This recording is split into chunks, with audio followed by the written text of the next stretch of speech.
David Goggins একজন অবসরপ্রাপ্ত navy seal এবং সমগ্র মার্কিন সশস্ত্র বাহিনীতে একমাত্র ব্যক্তি যিনি SEAL training, US army ranger school এবং air force tactical air controller training এই তিনটিই সম্পন্ন করেছেন। গগিন্স 60টিরও বেশি আল্ট্রা ম্যারাথন, ট্রায়াথালন এবং আল্ট্রা ট্রায়াথালনে অংশ নিয়েছেন। অনেকবার নতুন কোর্স রেকর্ড তৈরি করেছেন এবং বেশিরভাগ সময়ই শীর্ষ 5-এ শেষ করেছেন। তিনি পূর্বে গিনেস ওয়ার্ল্ড রেকর্ডধারীও ছিলেন। 17 ঘন্টায় 430টি পুল আপ সম্পন্ন করেছিলেন। আজ তিনি একজন জনপ্রিয় পাবলিক স্পিকার। তিনি তার গল্প ফরচুন 500 কোম্পানি, পেশাদার স্পোর্টস দল এবং লক্ষ লক্ষ ছাত্রছাত্রীদের সাথে শেয়ার করেছেন। আসুন তার এই বই কান্ট হার্ট মি বোঝার চেষ্টা করি। আপনি এখন এমন এক জীবনযাপন করছেন যা খুব আরামদায়ক, এবং যদি এভাবেই চলতে থাকে তাহলে আপনি আপনার আসল সম্ভাবনা কখনোই বুঝতে পারবেন না। এটা একটা একক মিশন, শুধু আপনিই করবেন, আপনার সাথে আর কেউ নেই। আপনাকে আপনার মনকে মুক্ত করতে হবে, শিকারী মানসিকতা চিরতরে ত্যাগ করতে হবে এবং আপনার জীবনের সম্পূর্ণ দায়িত্ব নিতে হবে। একটি শক্তিশালী ভিত্তি তৈরি করুন। এই বইটি সম্পূর্ণভাবে বুঝুন, সমস্ত কৌশল মনোযোগ সহকারে বুঝুন। আমি 10টি চ্যালেঞ্জ দিয়েছি, সবগুলো গ্রহণ করুন এবং বারবার করুন। বারবার করার মাধ্যমেই আপনার মন শক্তিশালী হবে। যদি আপনি সত্যিই সম্পূর্ণ প্রচেষ্টা করেন তবে কষ্ট হবেই। এই মিশনটি নিজেকে ভালো অনুভব করানোর জন্য নয়, বরং সত্যিই উন্নত হওয়ার এবং বিশ্বের ওপর আরও ভালো প্রভাব ফেলার জন্য। ক্লান্ত হয়ে গেলে থামবেন না, যখন কাজ শেষ হবে তখন থামুন। এটি একজন নায়কের গল্প, এবং সেই নায়ক আপনি নিজেই। আপনি কি জানেন আপনি আসলে কে? আপনি কি করতে পারেন? হয়তো আপনি ভাবেন যে আপনি জানেন, কিন্তু শুধু ভেবে নিলেই শক্তিটা বদলে যায় না। অস্বীকার করাটাই সবচেয়ে বড় আরাম। বিশ্বজুড়ে প্রতিটি শহরে লক্ষ লক্ষ মানুষ জম্বি মতো ঘুরে বেড়াচ্ছে, শুধু আরামের পিছনে শিকার হয়ে, নিজেদের আসল সম্ভাবনা না বুঝেই। আমিও আগে তাদের মধ্যে একজন ছিলাম। আমার কাছেও অনেক বড় অজুহাত ছিল। জীবন আমাকে কেবল খারাপই দিয়েছে। আমি ভাঙা অবস্থায় জন্মেছিলাম, ছোটবেলায় মার খেয়েছি, স্কুলে বিরক্ত করা হয়েছে, আমাকে অনেকবার বর্ণবাদী গালি দেওয়া হয়েছে। আমরা খুব গরিব ছিলাম, সরকারি সাহায্যে জীবনযাপন করতাম, হতাশায় ডুবেছিলাম, একেবারে তলানিতে। ভবিষ্যৎ অন্ধকারে ছিল। খুব কম লোকই জানে তলানিতে থাকার আসল অনুভূতিটা কেমন। এটা চোরাবানির মতো, যা আপনাকে নিজের মধ্যে ডুবিয়ে নেয় এবং বাইরে আসতে দেয় না। তখন সহজ পছন্দগুলো বারবার করতে থাকা সহজ মনে হয়, যা আপনাকে ভেতর থেকে মেরে ফেলছে। সত্যিটা হলো, আমরা সবাই নিজেদেরকে থামিয়ে দেবার মতো পছন্দগুলোই বারবার করি। মস্তিষ্ক এভাবেই তৈরি। তাই শুধু অনুপ্রেরণা কিছুই বদলাতে পারে না। কোনো অনুপ্রেরণামূলক কথা বা স্বসহায়তা কেবল কিছু সময়ের জন্য কাজ করে। এটা মস্তিষ্ক বদলায় না, জীবনও বদলায় না। আমার জীবনে যে কঠিন পরিস্থিতি ছিল তা বদলানো কেবল আমারই কাজ ছিল, অন্য কারো নয়। তাই আমি যন্ত্রণা খুঁজেছি, ব্যথা আর দুঃখকে ভালোবেসেছি, নিজেকে বদলে ফেলেছি। সবচেয়ে দুর্বল মানুষ থেকে সবচেয়ে কঠিন মানুষ হয়েছি। অন্তত আমি তো তাই মনে করি। হয়তো আপনার শৈশব আমার চেয়ে ভালো ছিল, এখনও আপনার জীবন হয়তো ঠিকঠাক, কিন্তু তবুও আপনি যেখানে আছেন, যাই হন না কেন, যত টাকাই থাকুক না কেন, আপনি প্রায় 40% সম্ভাবনার অপরেই জীবন কাটাচ্ছেন। এটা একটা বিশাল ক্ষতি। আমাদের সবার মধ্যেই অনেক বেশি সম্ভাবনা রয়েছে। একবার আমি MIT-তে গিয়েছিলাম। একটা প্যানেলে আমাকে ডাকা হয়েছিল। যদিও আমি কখনো বিশ্ববিদ্যালয়ে পড়িনি, স্কুলও কষ্ট করে পাশ করেছি, কিন্তু সেখানে আমি মানসিক দৃঢ়তা নিয়ে কথা বলতে গিয়েছিলাম। সেখানে একজন অধ্যাপক বললেন যে প্রত্যেকেরই জেনেটিক সীমাবদ্ধতা থাকে। কিছু জিনিস আমরা যতই চেষ্টা করি না কেন করতে পারি না। মানসিক দৃঢ়তারও একটা সীমা আছে। রুমের সবাই মেনে নিল, কারণ অধ্যাপকের নাম ছিল। কিন্তু আমার মনে হলো তিনি শুধু অজুহাত দিচ্ছেন। আমি চুপ থাকতাম, কিন্তু কেউ একজন জিজ্ঞেস করলো আমি কি মনে করি। আমি বললাম, বেঁচে থাকার চেয়ে বড় কিছু নেই, পড়াশোনার কোনো মানে নেই। আপনি যা বলেছেন তা সবার ক্ষেত্রে প্রযোজ্য নয়। কিছু মানুষ এমন আছে যারা অসম্ভব কাজ করতে পারে, শুধু হৃদয়, ইচ্ছাশক্তি এবং শক্তিশালী মন থাকলেই চলে। আমি আমার অভিজ্ঞতা বললাম যে কোনো মানুষ নিজেকে পুরোপুরি বদলে ফেলতে পারে, বিশেষজ্ঞদের কথা ভুল প্রমাণ করতে পারে, কিন্তু তার জন্য কঠোর পরিশ্রম, যন্ত্রণা এবং একটি শক্তিশালী মন লাগে। হেরাক্লেটাস নামে একজন দার্শনিক বলেছিলেন যে একটি যুদ্ধক্ষেত্রে 100 জনের মধ্যে 10 জনের তো থাকাই উচিত নয়। 80 জন শুধু লক্ষ্যবস্তু হয়, 9 জন সত্যিই লড়াই করে, কিন্তু একজনই থাকে যে আসল যোদ্ধা। যখন আপনি জন্মান তখন থেকে আপনি মরতেও পারেন, কিন্তু তখন থেকেই আপনি মহত্ব অর্জন করতে পারেন। কিন্তু এই লড়াইটা আপনাকে একাই লড়তে হবে। আপনার মনকে আপনাকেই নিয়ন্ত্রণ করতে হবে। তবেই আপনি সাহসী জীবন এবং সেই সব কিছু পেতে পারেন যা মানুষ অসম্ভব মনে করে। আমি কোনো জিনিয়াস নই, কিন্তু আমি সেই একজন যোদ্ধা। আমি এই বিপর্যস্ত জীবনের যে গল্প পড়বেন তা আপনাকে শেখাবে কিভাবে নিজেকে নিয়ন্ত্রণ করতে হয়, সত্যের মুখোমুখি হতে হয়, নিজেকে দায়ী মনে করতে হয়, যন্ত্রণার ঊর্ধ্বে উঠতে হয়, যা ভয় লাগে তাকে ভালোবাসতে হয়, পরাজয়ের মধ্যে মজা নিতে হয়, সম্পূর্ণ সম্ভাবনাকে কাজে লাগাতে হয় এবং জানতে হয় যে আপনি আসলে কে। মানুষ পড়াশোনা, অভ্যাস এবং গল্প দিয়ে বদলায়। আমার অভিজ্ঞতা থেকে আপনি শিখবেন যে মন আর শরীর সম্পূর্ণ ক্ষমতায় থাকলে কি করতে পারে এবং সেখানে কিভাবে পৌঁছানো যায়। কারণ যখন আপনি তাড়িত হন তখন আপনার সামনে যাই আসুক না কেন, যেমন আঘাত, বিবাহ বিচ্ছেদ, হতাশা, স্থূলতা, ট্র্যাজেডি বা দারিদ্র্য, সবকিছুই আপনার পরিবর্তনের জ্বালানি হয়ে উঠতে পারে। আমি এখানে যে পদক্ষেপগুলো দিয়েছি তা এমন এক উপায় যা সমস্ত বাধা ভেঙে দেয়, গৌরব আনে এবং আসল শান্তি দেয়। তাই প্রস্তুত হয়ে যান, এখন নিজের সাথে যুদ্ধ শুরু করার সময় এসেছে। 1981 সালে আমরা নিউ ইয়র্কের বাফালোর উইলিয়ামসভিলে থাকতাম, যেটা খুব ভালো জায়গা ছিল। ভালো মানুষ, বড় বাড়ি, সবকিছু নিখুঁত দেখাতো। আমাদের বাড়িটাও সবচেয়ে ভালো লাগতো, কিন্তু আসল সত্যিটা বাইরে থেকে দেখা যেত না। মানুষ ভাবতো আমাদের পরিবার সেরা, কিন্তু আমাদের জীবনটা ছিল নরক। আমার বাবা টনিস গগিন্স বাইরে থেকে হাসতেন, কিন্তু ভেতরে তিনি খুব ভয়ঙ্কর ছিলেন। সকালে প্রতিবেশীরা শুধু আমাদের লোক দেখানো জীবনটা দেখত, আসল কষ্টটা ভেতরে লুকানো ছিল। সারা রাত কাজ করে আসতেন, কিন্তু আমাকে স্কুলে যেতে হতো। আমি ছোট ছিলাম, প্রথম শ্রেণীতে পড়তাম, কিন্তু ঘুম আসতো না। স্কুলে শুধু ঘুমাতাম। খেলার মাঠে অন্য বাচ্চাদের মতো মজা করতে পারতাম না। আঘাত লুকাতে হতো, কালশিটা দাগ কাউকে দেখানো যেত না, নইলে বাড়িতে আবার মার পড়ত। স্কুলে একটু নিরাপদ বোধ হতো, কিন্তু ঘন্টা বাজলেই আসল জীবন আবার শুরু হয়ে যেত। আমাদের বাবার স্কেটল্যান্ড নামে একটি রোলার স্কেটিং রিং ছিল মাস্টান ডিস্ট্রিক্টে, যেটা বেশ বড় জায়গা ছিল। সেখানে আমাদের পরিবার দিন রাত কাজ করত। আমি ছোট ছিলাম, কিন্তু স্কেট পরিষ্কার করতাম। ভাই স্ন্যাক্স বিক্রি করত, মা খাবার ঘরে কাজ করতেন, আর বাবা ডিজে বুথে মিউজিক বাজাতেন এবং সবকিছুর উপর নজর রাখতেন। আমরা সবাই সারাদিন পরিশ্রম করতাম, কিন্তু টাকা শুধু তারই হতো। মায়ের নামে কোনো অ্যাকাউন্ট বা টাকা কিছুই ছিল না, সবকিছু তার নিয়ন্ত্রণে ছিল। যখন কাস্টমাররা আসতো তাদের মনে হতো আমরা একটা সুখী পরিবার, সবকিছু নিখুঁত, কিন্তু আসল সত্যিটা কেউ জানতো না। বাবার জন্য সবাই শুধু টাকার উৎস ছিল। সেখানে সেলিব্রিটিরাও আসতেন, যেমন রিক জেমস, ওজে সিমসন, টেডি পেন্ডারগ্রাস, কিন্তু বাচ্চাদের সেই খ্যাতিতে কোনো ফরক পড়তো না। বাচ্চারা শুধু কষ্ট অনুভব করত, ভুল ঠিক বুঝতে পারত। অনেক রাতে মা, ভাই আর আমি স্কেটল্যান্ড পরিষ্কার করতাম, টয়লেটও পরিষ্কার করতে হতো। মায়ের কাজ চলতেই থাকতো যতক্ষণ না বাবা বারে নিজের ড্রামা করতেন। বাবা অন্য মহিলাদের সাথে সম্পর্কে জড়িয়েছিলেন, প্রত্যাবৃত্তিও চলত। মা সব দেখতেন, কিন্তু কিছুই করতে পারতেন না, কারণ তার নিজের কিছুই ছিল না। বাবা কখনো বিয়েও করেননি যাতে মাকে কোনো আইনি অধিকার না দেওয়া হয়। মা আটকে পড়েছিলেন, না বাড়ি ছাড়তে পারতেন, না আমাদের বাচ্চাদের ছেড়ে যেতে পারতেন। আমরা রাতে স্কেটল্যান্ডে ঘুমাতে পারতাম না, কারণ উপরের ডান্স ফ্লোরের মিউজিক খুব জোরে বাজত। একদিন মা আমাকে আদর করে তুললেন, কিন্তু তার চোখে জল আর মুখ থেকে মদের গন্ধ আসছিল। বাবা আমার ঘুমানোর জায়গায় একটা লোডেড বন্দুক রেখেছিলেন। প্রত্যেক রাতের মতো ক্যাশ ব্যাগও ছিল। বাড়ি ফেলে বাবা মাকে মারতেন, চামড়ার বেল্ট দিয়ে পেটাতেন। মা চিৎকার করতেন, কখনো কখনো পাল্টা লড়াইও করতেন, কিন্তু তার রক্ত ঝরত আর আমরা শুধু দেখতে থাকতাম। একদিন আমি এত রেগে গেলাম যে বাবার উপরেই ঝাঁপিয়ে পড়লাম, কিন্তু বাবা আমাকেও বেল্ট দিয়ে মারলেন। মা প্যানিক বাটন টিপলেন, পুলিশ এলো, কিন্তু বাবা তাদেরও বিভ্রান্ত করে দিলেন। পুলিশ কিছুই করলো না। তখন বুঝতে পারলাম যে আমাদের সুরক্ষা কারো হাতে নেই, আমাদেরকেই নিজেদের জন্য দাঁড়াতে হবে। পরের বছরটাও সেভাবেই কাটলো, মারামারি চলতে থাকলো। মা আমাকে কাব স্কাউটসে যোগ দেওয়ালেন যাতে একটু স্বাভাবিক বোধ করি। প্রথমবার ইউনিফর্ম পরে খুশি হয়েছিলাম, কিন্তু বাবা তাও থামিয়ে দিলেন এবং রেস ট্র্যাকে নিয়ে গেলেন। সেখানে আমরা শুধু তার অপমান দেখতে থাকলাম। আমি একজন কালো কাব স্কাউট ছিলাম, সবাই দেখত, কিন্তু আমার ভেতরে শুধু ঘৃণা বাড়তে থাকলো। বাবা সারাদিন টাকা হারলেন, রেগেছিলেন, আমাকেও গাড়িতে মারার চেষ্টা করলেন, কিন্তু আমি লুকিয়ে থাকলাম। এখন আমি ঠিক করে নিয়েছিলাম তা আমি চুপ থাকব না, ঘৃণার সাথে লড়ব এবং আর চুপ করে নিজের কষ্ট লুকাবো না। যখন বাড়ি পৌঁছলাম, বাবা হুমকি দিলেন যে বাড়িতে এসে কাপড় খুলে মারবেন। এটাই ছিল আমার ছোটবেলার সত্যি। বাইরে থেকে সব ভালো দেখাতো, কিন্তু ভেতরে শুধু দুঃখ, মার, টেনশন আর অসহায়ত্ব ছিল। বাবা যখন মারার মুডে থাকতেন তখন আমাকে বলতেন, কাপড় খুলে আমার ঘরে আয়, আলো বন্ধ কর, বিছানায় শুয়ে পড়। পুরো শরীরটা উন্মুক্ত থাকতো। সবকিছু এত ভেবেচিন্তে করা হতো যাতে মন আর শরীর দুটোতেই কষ্ট হয়। মার শুরু হওয়ার আগের যন্ত্রণাটাই সবচেয়ে খারাপ লাগতো।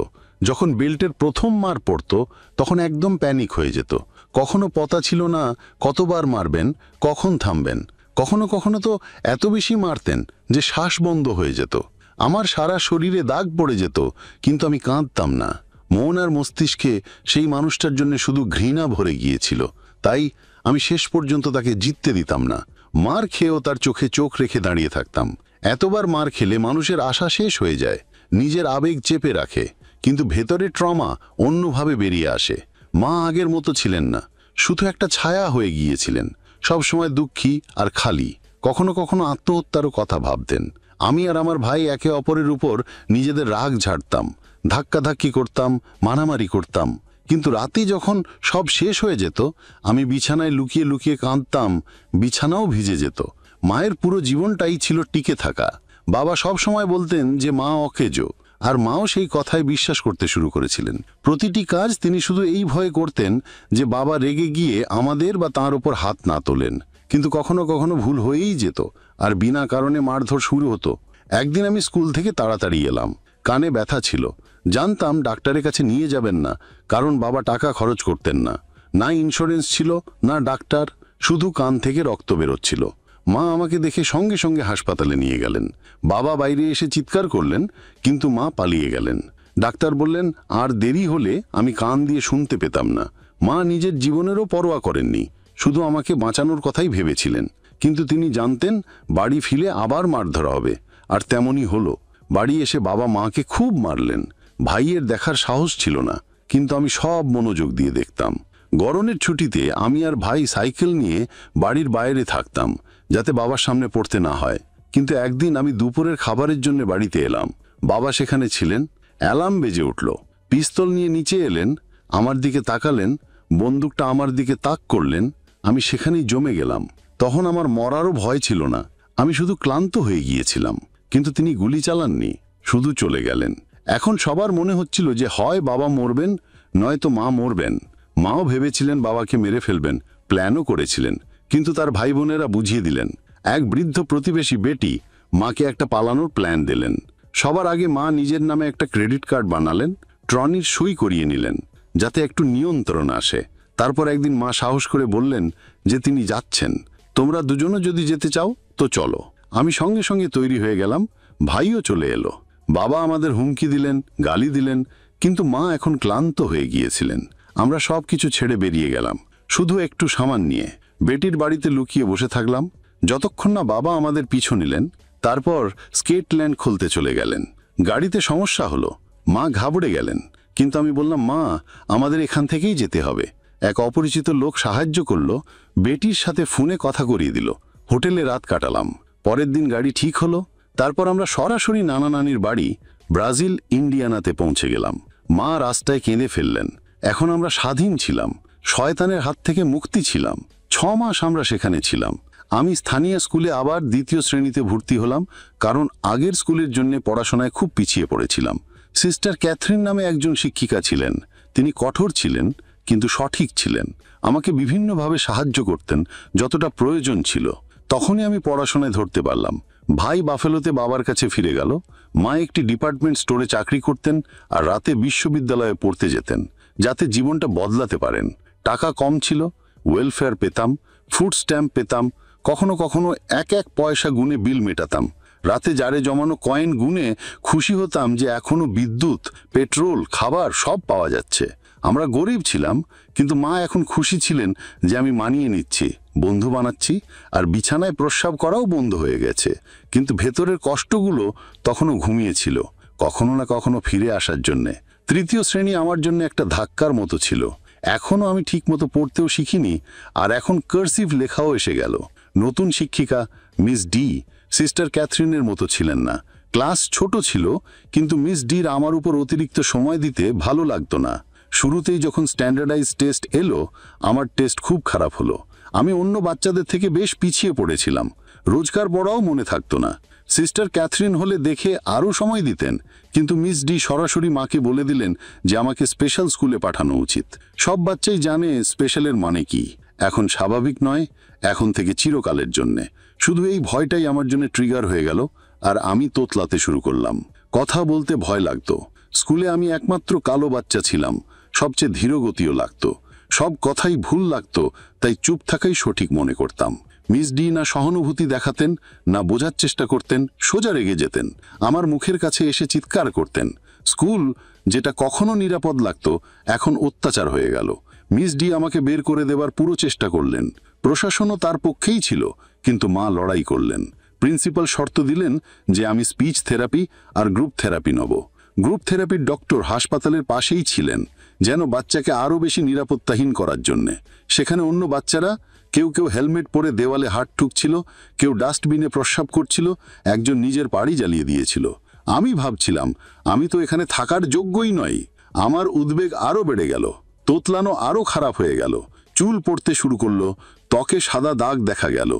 ডাক্তার আমাকে ADHD বলে দিলেন, রিটেলিন লিখে দিলেন। কিন্তু আসল সমস্যাটা অন্য কিছু ছিল। এটা ছিল টক্সিক স্ট্রেস। ছোট বাচ্চাদের উপর যখন বেশি অত্যাচার হয়, তখন মস্তিষ্কের বিকাশ ধীর হয়ে যায়, সবসময় ফাইট অর ফ্লাইট মোডে থাকতে শুরু করে। এটা অনুপ্রেরণার কথা নয়, এটা বিজ্ঞান। এই সব কিছু মস্তিষ্কের ক্ষতি করে দেয়। শেখা, স্মৃতি, ভাষা সব কিছু ধীর হয়ে যায়। বড় হয়ে এমন বাচ্চারা হতাশা, হৃদরোগ, ক্যান্সার, আসক্তি, জেল সব কিছুর ঝুঁকিতে থাকে। আমি একজন টিপিক্যাল অ্যাট রিস্ক যুবক ছিলাম, কিন্তু মা আমাকে থক বানাননি। বাবা সব কিছু বরবাদ করেছিলেন। আমি গ্রুপ থেরাপিতে বেশি দিন টিকতে পারিনি, রিটেলিনও নিইনি। মাকে বলে দিয়েছিলাম আমি আর ফিরে যাব না। মাও মেনে নিয়েছিলেন, কিন্তু আমি তখনও ভেতর থেকে একটা ভাঙা বাচ্চা ছিলাম। শিক্ষকরাও বুঝতেন না কিভাবে সামলাবেন। সিস্টার ক্যাথরিন তবুও প্রতিদিন মেহনত করতেন, সব রকমভাবে শেখানোর চেষ্টা করতেন, ধৈর্য ধরতেন। মিস ডি শুধু ফলাফল চাইতেন, না এলে বের করে দিতেন। আমার মনে হলো আমিও এখন স্পেশাল স্কুলে পাঠিয়ে দেওয়া হবে। তাই আমি নতুন উপায় বের করলাম, চিটিং। পড়াশোনা খুব কঠিন ছিল, কিন্তু আমি চিট করতে পারদর্শী হয়ে গিয়েছিলাম।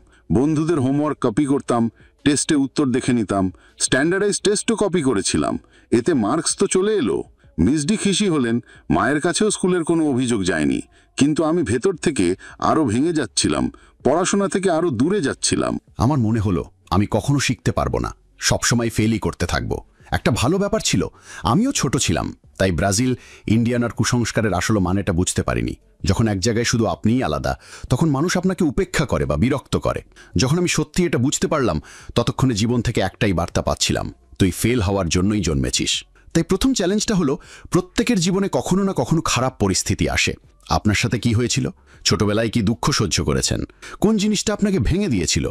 মার খেয়েছেন, অত্যাচারিত হয়েছেন, বুলিড হয়েছেন, বা নিরাপত্তাহীন বোধ করেছেন? নাকি আপনার জীবনে সবকিছুই সহজ ছিল, তাই আপনি কখনো নিজেকে ধাক্কা দেননি? আজও কোন জিনিসগুলো আপনাকে এগোতে দেয় না? কে আটকাচ্ছে?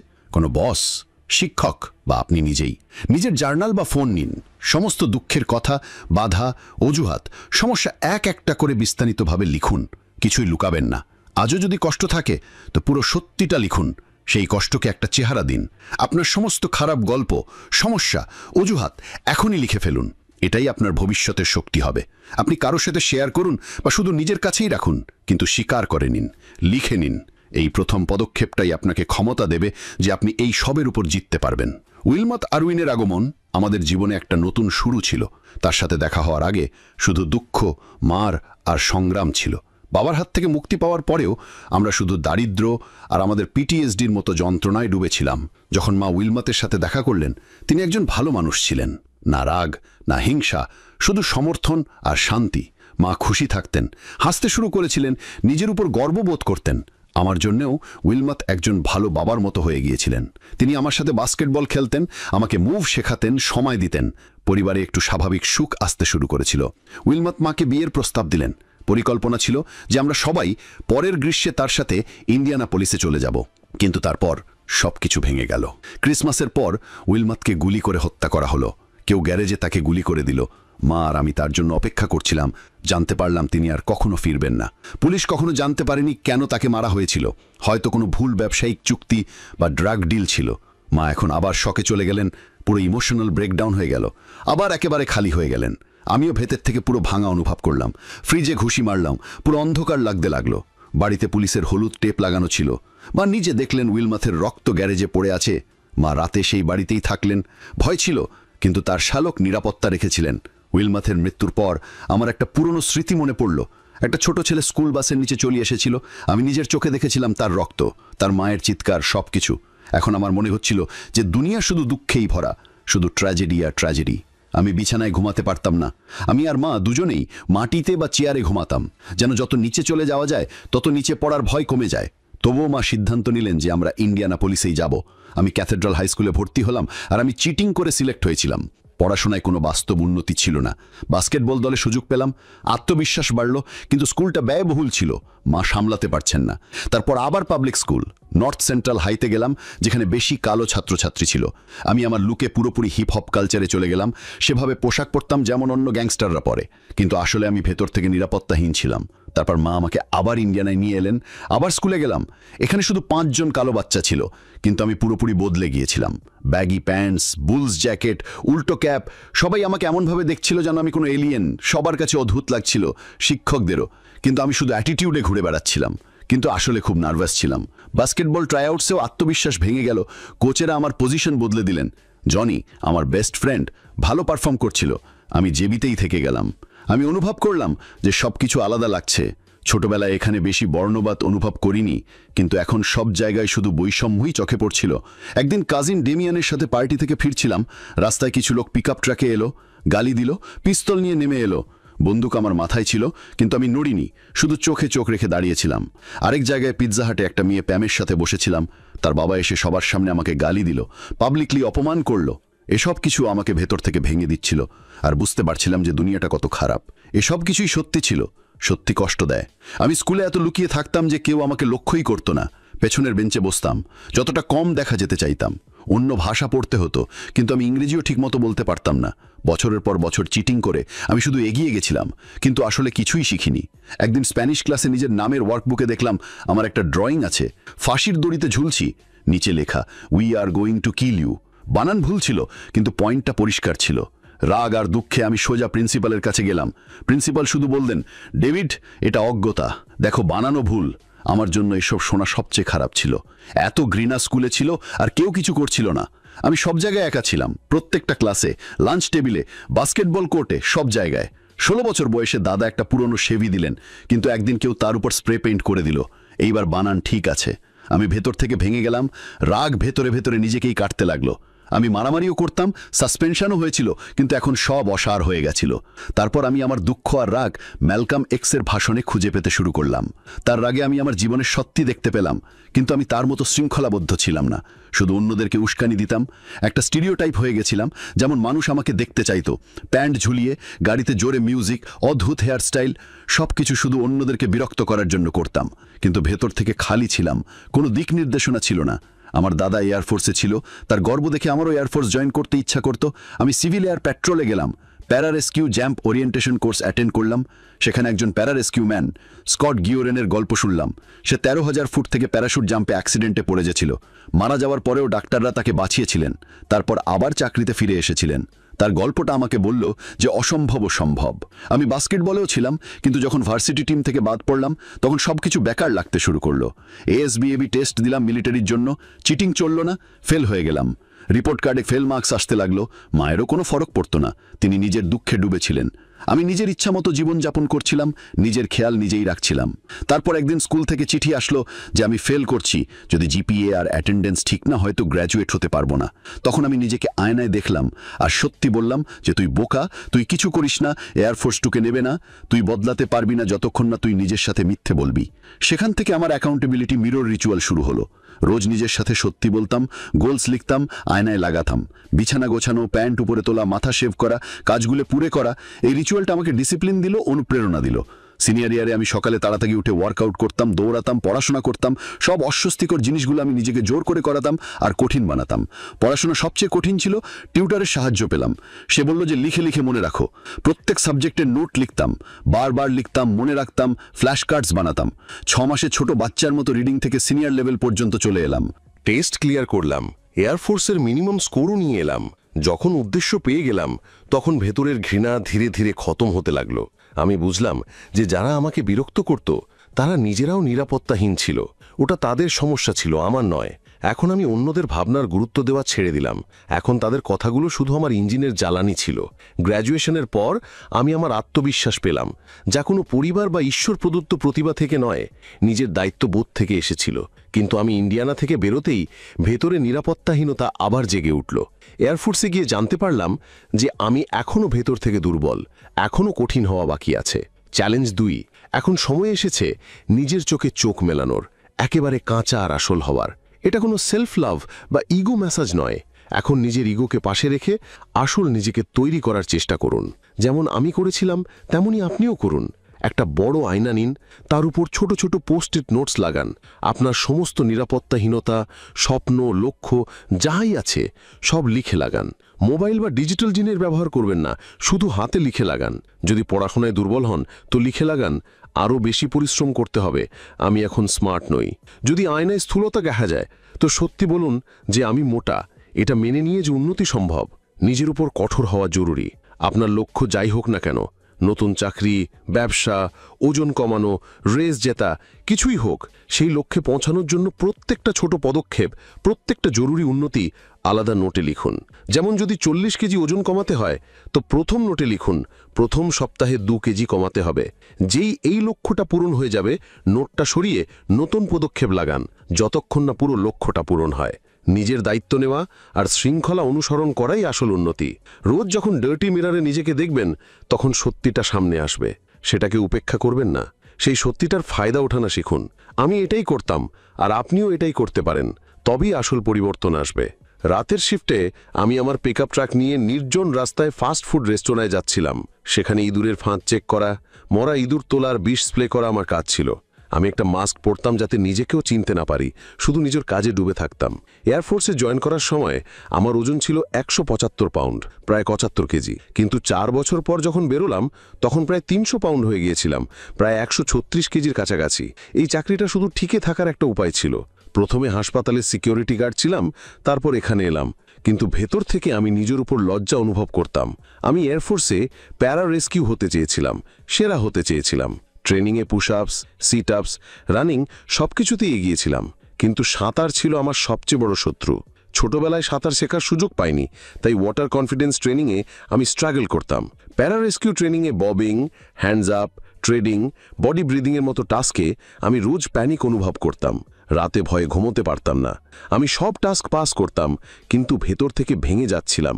বাকিরা আরামে সব করে নিত, কিন্তু আমি স্ট্রাগল করছিলাম। আর আমার মনে হতো আমি একজন ইম্পোস্টার, শিগগিরই ফেল হয়ে যাব। 6 সপ্তাহ পর বডি ব্রিদিং এক্সারসাইজে ইনস্ট্রাক্টররা আমাকে উপরে তোলার চেষ্টা করতেন।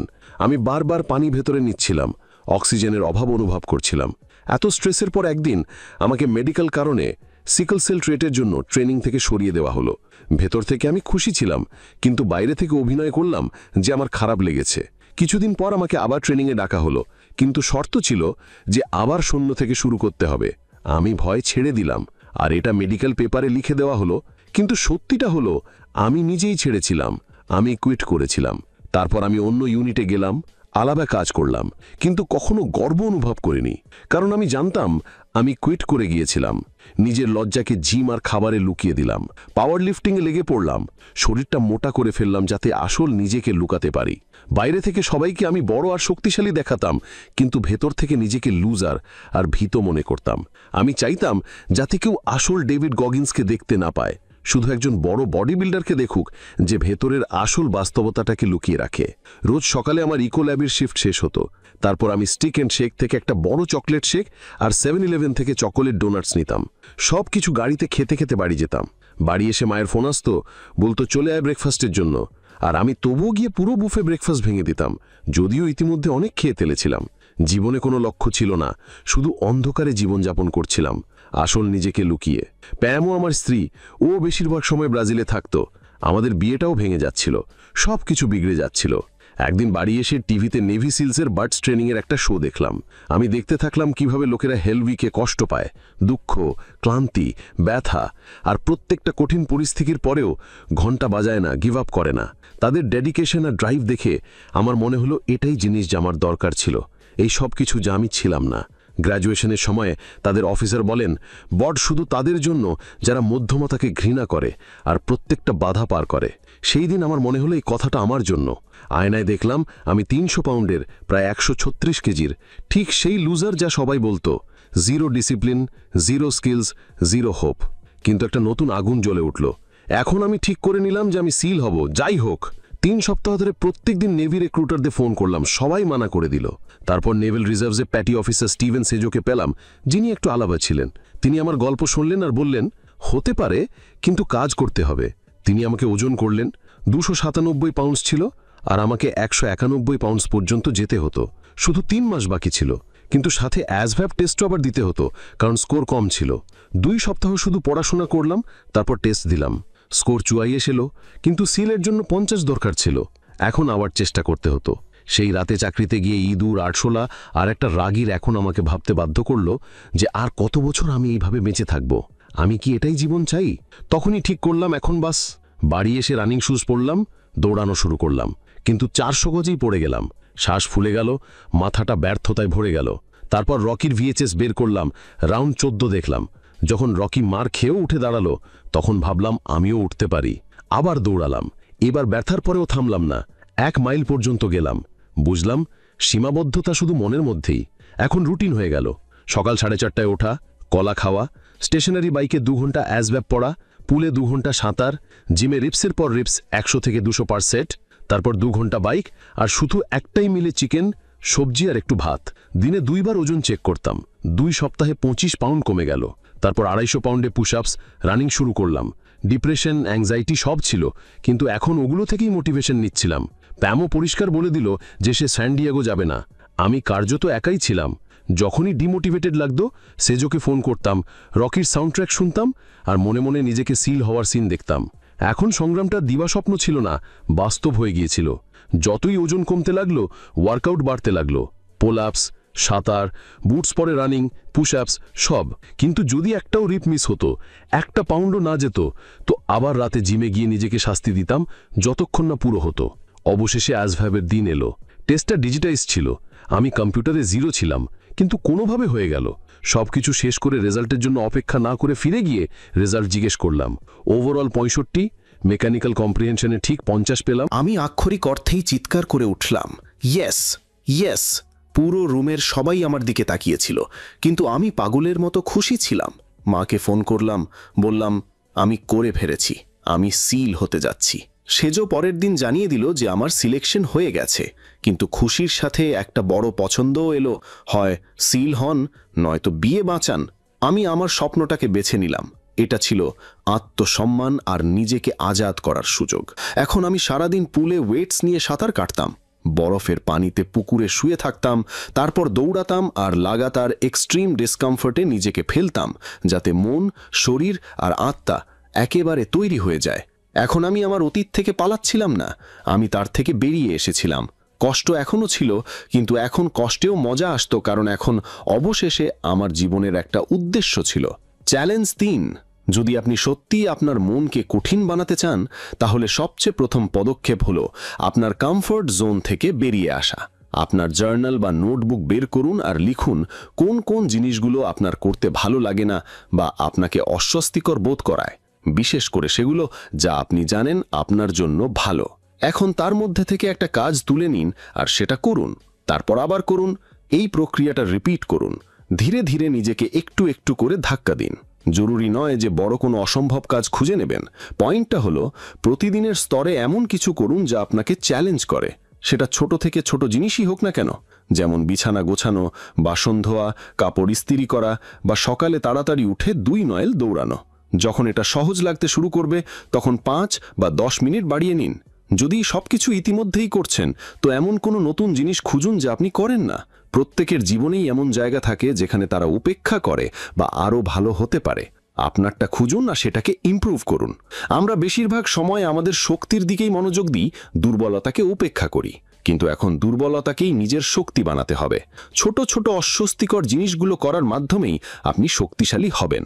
আর যতই ডিসকমফর্ট জোনে যাবেন, আপনার মনও তত বেশি শক্তিশালী আর পজিটিভ হবে যখন স্ট্রেস আসবে।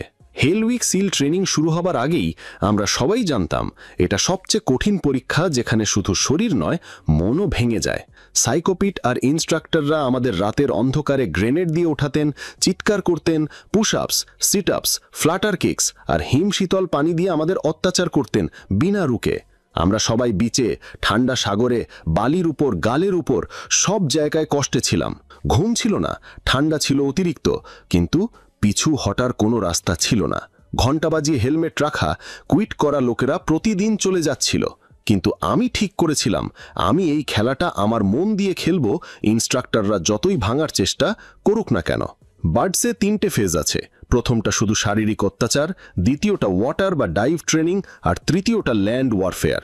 কিন্তু সবচেয়ে খতরনাক হলো হেল উইক, যেখানে 130 ঘন্টা ধরে আপনার মানসিক শক্তির পুরো পরীক্ষা হয়। ইনস্ট্রাক্টররা বলতেন যে তোমরা কুইট করবে, কিন্তু আমি জানতাম আমাকে এখানে নিজে থেকেই আসতে হয়েছিল। এটাই আমার জন্য যুদ্ধ। আমি এতে আমার সব কিছু দিয়ে দেব। যতগুলো রেস হতো, বোট ক্রুকে জেতার একটা জুনুন ছিল। হারলে আরও শাস্তি মিলত, কিন্তু আমি আর আমার বোট ক্রু 2 কখনো ভাঙিনি। আমরা সব সময় একসাথে ছিলাম, সবার আগে। প্রত্যেকটা মানুষকে হেল উইকে মনে হতো যে আমি এখানে কেন আছি, কারণ এই অত্যাচারটা স্বেচ্ছায় বেছে নেওয়া হয়েছে, কেউ জোর করছে না। ইনস্ট্রাক্টররা স্যুপ, ব্ল্যাঙ্কেট, শাওয়ার অফার করতেন, কিন্তু যারা মানসিকভাবে দুর্বল হতো তারা কুইট করে যেত। আমি আগেও হেল উইক ফেল হয়েছিলাম নিউমোনিয়ার কারণে, কিন্তু কুইট করিনি। এখন আবার ক্লাস জয়েন করলাম, তখনও শরীরটা ঠিক ছিল না, ফুসফুস খারাপ ছিল, কিন্তু মাইন্ডসেটটা শক্তিশালী ছিল। আমার ক্রুতে সব ধরনের লোক ছিল, কিছু আমার মতো সেলফ টট উইনার্স, কঠিন ব্যাকগ্রাউন্ডের লোক, আর সবাই বন্ধুত্ব আর শৃঙ্খলা দিয়ে একে অপরকে পুশ করত। সব কিছুই মাইন্ড গেম। কষ্ট যতই হোক, মনকে কখনো অন্যের হাতে তুলে দেবেন না। আমরা এমনকি ইনস্ট্রাক্টরদের শিডিউলও চুরি করে নিয়েছিলাম, যাতে আমরা জানতে পারি যে পরের অত্যাচারটা কি হবে। এতে সময়টা ভাগ করে ভাবতে পারতাম। হেল উইকে সবকিছুই প্রতিযোগিতা। বোট তোলা, রেস লাগানো, লক ক্যারি করা। যত জিতবেন তত বিশ্রাম পাবেন। প্রত্যেকটা রেসে হারলে বেশি বকা আর কষ্ট। আমি সব সময় আমার ক্রুকে মোটিভেট করতাম, আমরা ভাঙব না, আমরা সবচেয়ে বেশি শক্তিশালী। যখন সবাই বোট তুলে ক্লান্ত হয়ে গেছিল, শরীর ভেঙে যাচ্ছিল, তখন আমি আমার সব দুঃখ, রাগ, কষ্টকে ব্যবহার করলাম ইনস্ট্রাক্টরদের দেখানোর জন্য যে আমাদের চেয়ে কঠিন আর কেউ নেই। আমি বললাম, ফ্রিক, তুই সবচেয়ে খারাপ লোক, এবার বোটটাকে উপরে ছুড়ে দে। আমরা সবাই মিলে বোটটাকে বারবার উপরে তুললাম, জোরে জোরে চিৎকার করলাম, ইউ কান্ট হার্গ বোট ক্রু 2। পুরো ক্রুটা যেন জীবন্ত হয়ে উঠল, কষ্ট ভুলে গেল। ইনস্ট্রাক্টররা অবাক হয়ে গেলেন। সেই মুহূর্তে বুঝতে পারলাম আসল শক্তি মন আর টিমের মধ্যে আছে, কষ্টকে নিয়ন্ত্রণ করার মধ্যে আছে। আর এটাই হলো টেকিং সোলস, সামনের লোককেও তার সীমা দেখিয়ে দেওয়া, তাদের মনে নিজের জায়গা তৈরি করা। এই সপ্তাহ বুঝিয়ে দিল আসল খেলাটা মনের, কষ্টটা অস্থায়ী, কিন্তু কুইট করাটা স্থায়ী। কষ্টের মাঝেও হাসি আনা যায়, কঠিন হওয়া যায়, শুধু নিজের চিন্তার উপর নিয়ন্ত্রণ আনুন। হেল উইকের পর আমি টেকিং সোলসের কনসেপ্টটা সব জায়গায় ব্যবহার করতাম। টেকিং সোলসের মানে হলো যখন আপনি শারীরিক বা মানসিকভাবে এত এগিয়ে যান যে সামনের নোকটাও অবাক হয়ে যায়, বা আপনি নিজেই আপনার সেকেন্ড উইন্ডে চলে আসেন। এটা এমন একটা মাইন্ড গেম যা আপনি নিজের সাথে খেলেন প্রত্যেকটা পরিস্থিতিতে। চাকরি, স্কুল, প্রতিযোগিতা, বুলি বা জীবনের যে কোনো সংগ্রামে। কাউকে সরাসরি আঘাত করা নয়, এটা শুধু নিজের মনকে নিয়ন্ত্রণ করার একটা কৌশল, নিজের শক্তি খুঁজে বের করার একটা উপায়। সব জায়গায় ট্যাকটিক্যাল অ্যাডভান্টেজ খুঁজুন। যেমন আমরা হেল উইকে শিডিউল চুরি করে নিয়েছিলাম, সাইকোকে বিচে হারিয়ে দিয়েছিলাম, বা প্ল্যাটুনের গান গেয়ে সবার মুড পাল্টে দিয়েছিলাম। সব জায়গায় আপনাকে দেখতে হবে কোন পরিস্থিতিতে বাউন্ডারি পুশ করা যায়, কখন চুপ থাকতে হবে, এটা বোঝাটা জরুরি। যুদ্ধের আগে নিজের মন আর শরীরের পুরো হিসাব করুন, কোন পয়েন্টে দুর্বল আছেন, কোন নিরাপত্তাহীনতা আছে, সামনের লোকের কি দুর্বলতা আছে। যেমন কেউ যদি বুলি হয় তো তার অপমানে নিজেই হেসে নিন, তাদের কথার গুরুত্ব দেবেন না, তাহলে তাদের শক্তি চলে যাবে। যে লোকটা নিরাপদ সে বুলি করেই না, তো যদি কেউ করছে তো বুঝে নিন যে তার জীবনেও কিছু সমস্যা আছে। আপনি সেটাকে এক্সপ্লয়েটও করতে পারেন বা সাহায্যও করতে পারেন পরিস্থিতি দেখে। যেমন প্রমোশনের রেসে নিজের দুর্বলতার উপর কাজ করুন, প্রতিযোগীর দুর্বলতার দিকে মনোযোগ দিন, তারপর অ্যাডভান্টেজ নিন। সবকিছুই রিসার্চ আর স্ট্র্যাটেজির উপর। যখন আসল সংগ্রাম হয়, আসল পরীক্ষাটা হলো যে আপনি কতটা টিকে থাকতে পারেন। তখন এই প্রশ্নটা আসবে, আমি এখানে কেন আছি? যদি এই প্রশ্নের উত্তর রেডি থাকে তো আপনি আপনার মনকে হারিয়ে এগিয়ে যাবেন। সব সময় মনে রাখবেন, প্রত্যেকটা কষ্ট, প্রত্যেকটা তকলিফ শেষ হয়ে যায়, কিছুই স্থায়ী নয়। কষ্টের উপর মুশকি দিন তো আপনি সেকেন্ড উইন্ড ধরে ফেলবেন, তারপর প্রতিপক্ষ ভেঙে যেতে পারে। সেকেন্ড উইন্ডের বিজ্ঞানটা বিভিন্ন লোক বিভিন্নভাবে বলে, কিন্তু আসল কথাটা হলো যখন মনে হয় এখন আর কিছুই হবে না, সেই মুহূর্তে পুরো জোর লাগানো, সেখান থেকেই আসল জয় হয়। হেল উইকে যখন বোট প্রেস করছিলাম, সাইকো আমাকে 1 মিনিট ঘুমাতে দিল, তারপর আবার বিচে নিয়ে গেল অত্যাচারের জন্য। আমি আবার প্ল্যাটুনের গান গাইতে শুরু করলাম আর সবাই মজা নিতে লাগলো। সিল ট্রেনিংয়ে আমি আমার ভেতরে এমন একটা পশু পেয়েছিলাম যা আমি জানতামও না। এরপরে যতই কঠিন হোক না কেন আমি ভাঙতাম না, কিন্তু তবুও কষ্ট আসতেই থাকতো।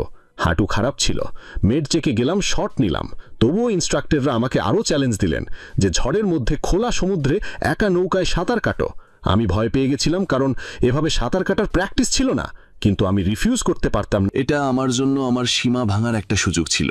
আমি সমুদ্রে ঢুকে গেলাম, পানি ভেতরে চলে গেল, মনটা ঘাবড়ে গেল, কিন্তু চিৎকার করলাম, বোট ক্রু 2। আমার ক্রু শুনে আমাকে টেনি বোটে তুলে আনলো। ঠান্ডা ছিল, কিন্তু টিম লিডার হয়ে দেখালাম কষ্টের ওপর কাবু পালিয়া। শেষ দিনে ডেমো পিটে সবাই ঠান্ডা কাদায় রোপ ব্রিজ পার করছিল। হাঁটু তখনও খারাপ, কিন্তু যখন আমার নাম এলো আমি রোপটা ছাড়লাম না। 9 মাস আগে আমি 297 পাউন্ডের ছিলাম, কোয়ার্টার মাইলও দৌড়াতে পারতাম না, কিন্তু এখন হেলউইকের শীর্ষে দাঁড়িয়েছিলাম। এখন আমার ভয় ছিল না, আমি চাইছিলাম সাগর, বাতাস সবকিছু আরও ঠান্ডা হয়ে যাক। এখন আমি পুরোপুরি বদলে গিয়েছিলাম, কিন্তু সবচেয়ে বড় শক্তিটা আমার মনে ছিল, শরীরটা তো শুধু একটা অংশ ছিল। রোপ থেকে পড়ে যাওয়ার পর আমি হেসে কাদাটা সরিয়ে দিলাম, বন্ধুদের সাথে সেলিব্রেট করলাম। আমাদের বোট ক্রু 2 সবচেয়ে সলিড ছিল, কোনো রেসে কোনো লোকই পিছিয়ে পড়েনি, প্রত্যেকটা রেস জিতেছে। ব্রাউন শার্ট পাওয়াটা একটা প্রতীক ছিল যে এখন আমরা নেক্সট লেভেলে চলে এসেছি। কিন্তু কষ্ট এখনও ছিল, হাঁটু খারাপ ছিল, কিন্তু কাঁদার সময় ছিল না, কারণ নেক্সট ফেজ শুরু হতে চলেছিল। এখন পুলের তলায় নট বাঁধা, আর ইনস্ট্রাক্টররা আমাকে আবার ডোবানোর জন্য তৈরি ছিলেন। জীবনে কখনো এটা ভাববেন না যে কষ্ট শেষ হয়ে গেছে। যদি আপনি শক্তিশালী হতে চান তো সবসময় পরের চ্যালেঞ্জের জন্য তৈরি হয়ে যান। চ্যালেঞ্জ 4, যে কোনো প্রতিযোগিতামূলক পরিস্থিতিতে প্রথমে ঠিক করে নিন আপনার প্রতিপক্ষকে। শিক্ষক, কোচ, বস বা কোনো ক্লায়েন্ট, সে আপনার সাথে যেমনই ব্যবহার করুক না কেন, তাদের সম্মান জেতার এবং খেলাটা পাল্টে দেওয়ার একটাই উপায় আছে, সেটা হলো এক্সেলেন্স। মানে আপনি যে কাজ বা ক্লাসেই থাকুন না কেন তাতে আগের চেয়েও বেশি পরিশ্রম দিন, সব কিছু নিখুঁত করুন এবং তাদের স্ট্যান্ডার্ডের থেকেও এগিয়ে যান। যদি কোচ আপনাকে ম্যাচে না খেলায় তো প্র্যাকটিসে মেহনত করুন, দলের সেরা খেলোয়াড়কে চেক করুন, জিমে ট্রেনিং করুন, আর অফ ফিল্ডেও ফিল্ম দেখুন। প্লিজ মনে রাখুন যাতে কোচ আপনাকে উপেক্ষা করতে না পারে। যদি শিক্ষক হন তো অ্যাসাইনমেন্টে অতিরিক্ত সময় লাগান, সেটা কোয়ালিটির কাজ দিন। যে হোমওয়ার্ক দেওয়া হয়নি সেটাও লিখে দিন। ক্লাসে ফার্স্ট আসুন, প্রশ্ন করুন, মনোযোগ দিন, যাতে শিক্ষকের মনে হয় আপনি আলাদা লেভেলের লোক। বস হলে তাদের আগে অফিসে আসুন, তাদের পরে বাড়ি যান, দিন রাত কাজ করুন। যখন ডেলিভার করার সময় আসবে তখন তাদের প্রত্যাশার থেকেও ভালো হয়ে যান। আপনার সামনে যেই থাকুক না কেন তাদের জোর করুন যাতে তারা দেখে আপনি কি করছেন। তাদের অনুভব করান যে আপনি এমন কিছু করছেন যা তারা নিজেরাও করতে পারে না। তাদের নেগেটিভিটিকে নিজের এনার্জি বানান আর তাদের সোলটা নিয়ে নিন, তাদের আত্মা। গগিন্সের হাঁটু হেলউইকের পর খুব খারাপ হয়ে গিয়েছিল, কিন্তু তিনি কষ্ট লুকিয়ে দেখিয়েছিলেন যে তিনি ফিট, কারণ আবার হেলউইক ফেস করার কথা ভাবতেও পারতেন না। ডাক্তার শুধু ওষুধ দিয়েছিলেন, কিন্তু তার কষ্ট কমেনি। বার্ডসের ট্রেনিংয়ে একটা কঠিন under water not dying test ছিল, যা তার জন্য আরও কঠিন হয়ে গিয়েছিল, কারণ হাঁটু তো ইতিমধ্যেই খারাপ ছিল, আর এই ড্রিলে পানিতে ট্রেডিং করতে করতে একটাই পা দিয়ে কাজ চালাতে হতো। ইনস্ট্রাক্টর সাইকোপিট তাকে আরও বেশি পারেশান করছিল, উদ্দেশ্যমূলকভাবে টেনশন বাড়াচ্ছিল, কিন্তু গগিন্স কষ্ট, স্ট্রেস আর অক্সিজেনের অভাব সত্ত্বেও সব নটস কমপ্লিট করলেন, প্যানিক না করে। এই কঠিন সময় গগিন্স বুঝতে পারলেন যে পুরো জীবনে যে দুঃখ, কষ্ট, বুলিং, অ্যাবিউজ হয়েছে তা আসলে তার মনকে শক্তিশালী বানিয়েছে। যেমন হাতে ক্যালাস তৈরি হয়। নেগেটিভ চিন্তা আর কষ্টকে শিকার দেখার বদলে গগিন্স এটাকে ট্রেনিং গ্রাউন্ড বুঝেছিলেন। নিজের চিন্তাকে উল্টে দিলেন আর সাইকোকে হেসে দেখালেন যে তিনি তার চেয়ে ওপরে। এই সব কিছুই মনের শক্তির কারণে ছিল। শারীরিক কষ্ট সত্ত্বেও তিনি তার সীমা ভেঙে দিলেন। পুলের টেস্টের পর যখন পরের এক্সারসাইজ হলো তখন কষ্ট সত্ত্বেও তিনি তার সীমা আরও ক্রস করে দিলেন, যেন একটা সেকেন্ড উইন চলে এলো। গগিন্সের এই রিয়েলাইজেশন হলো যে হার্ডশিপস, ফেলিয়ার্স আর কষ্টই মনকে ক্যালাস করে। কিন্তু এটা আপনার ওপর যে আপনি শিকার হবেন না যোদ্ধা। যখনই জীবনে সন্দেহ আসবে শুধু আপনার কঠিন মুহূর্তগুলো মনে করুন, সেগুলোই আপনাকে আবার লড়াই করার শক্তি দেবে। বেশিরভাগ লোক তাদের চিন্তার ওপর কখনো নিয়ন্ত্রণ করার চেষ্টাই করে না, তাই তারা মনের দাস হয়ে যায়। কিন্তু যারা কষ্ট, সংগ্রাম আর ফেলিয়ার্স ফেস করেছে তাদের মন ক্যালাস্ট হয়ে যায় আর তারা প্রত্যেকটা বাধা ভাঙতে পারে। শারীরিক ট্রেনিং সবচেয়ে ভালো উপায় নিজের মনকে নিয়ন্ত্রণ আর শক্তিশালী করার, কারণ তাতে সঙ্গে সঙ্গে দেখা যায় যে কতটা পুশ করতে পারেন। আর যখন সবচেয়ে সবচেয়ে কম মোটিভেশন থাকবে তখনই নিজের বেস্টটা দেওয়া, এটাই হলো রিয়েল গ্রোথ। গগিন্স এটাই করেছিল, প্রত্যেকটা কষ্টে আর সমস্যায় আরও বেশি লড়াই করেছিল, তাই তার মনটা স্টিলের হয়ে গিয়েছিল। কিন্তু যখন হাড় ভেঙে গেল তখন শুধু মন দিয়ে কিছু হয় না, তার হাঁটু ফ্র্যাকচার হয়ে গিয়েছিল, তাই তাকে ভারী পাঠিয়ে দেওয়া হয়েছিল।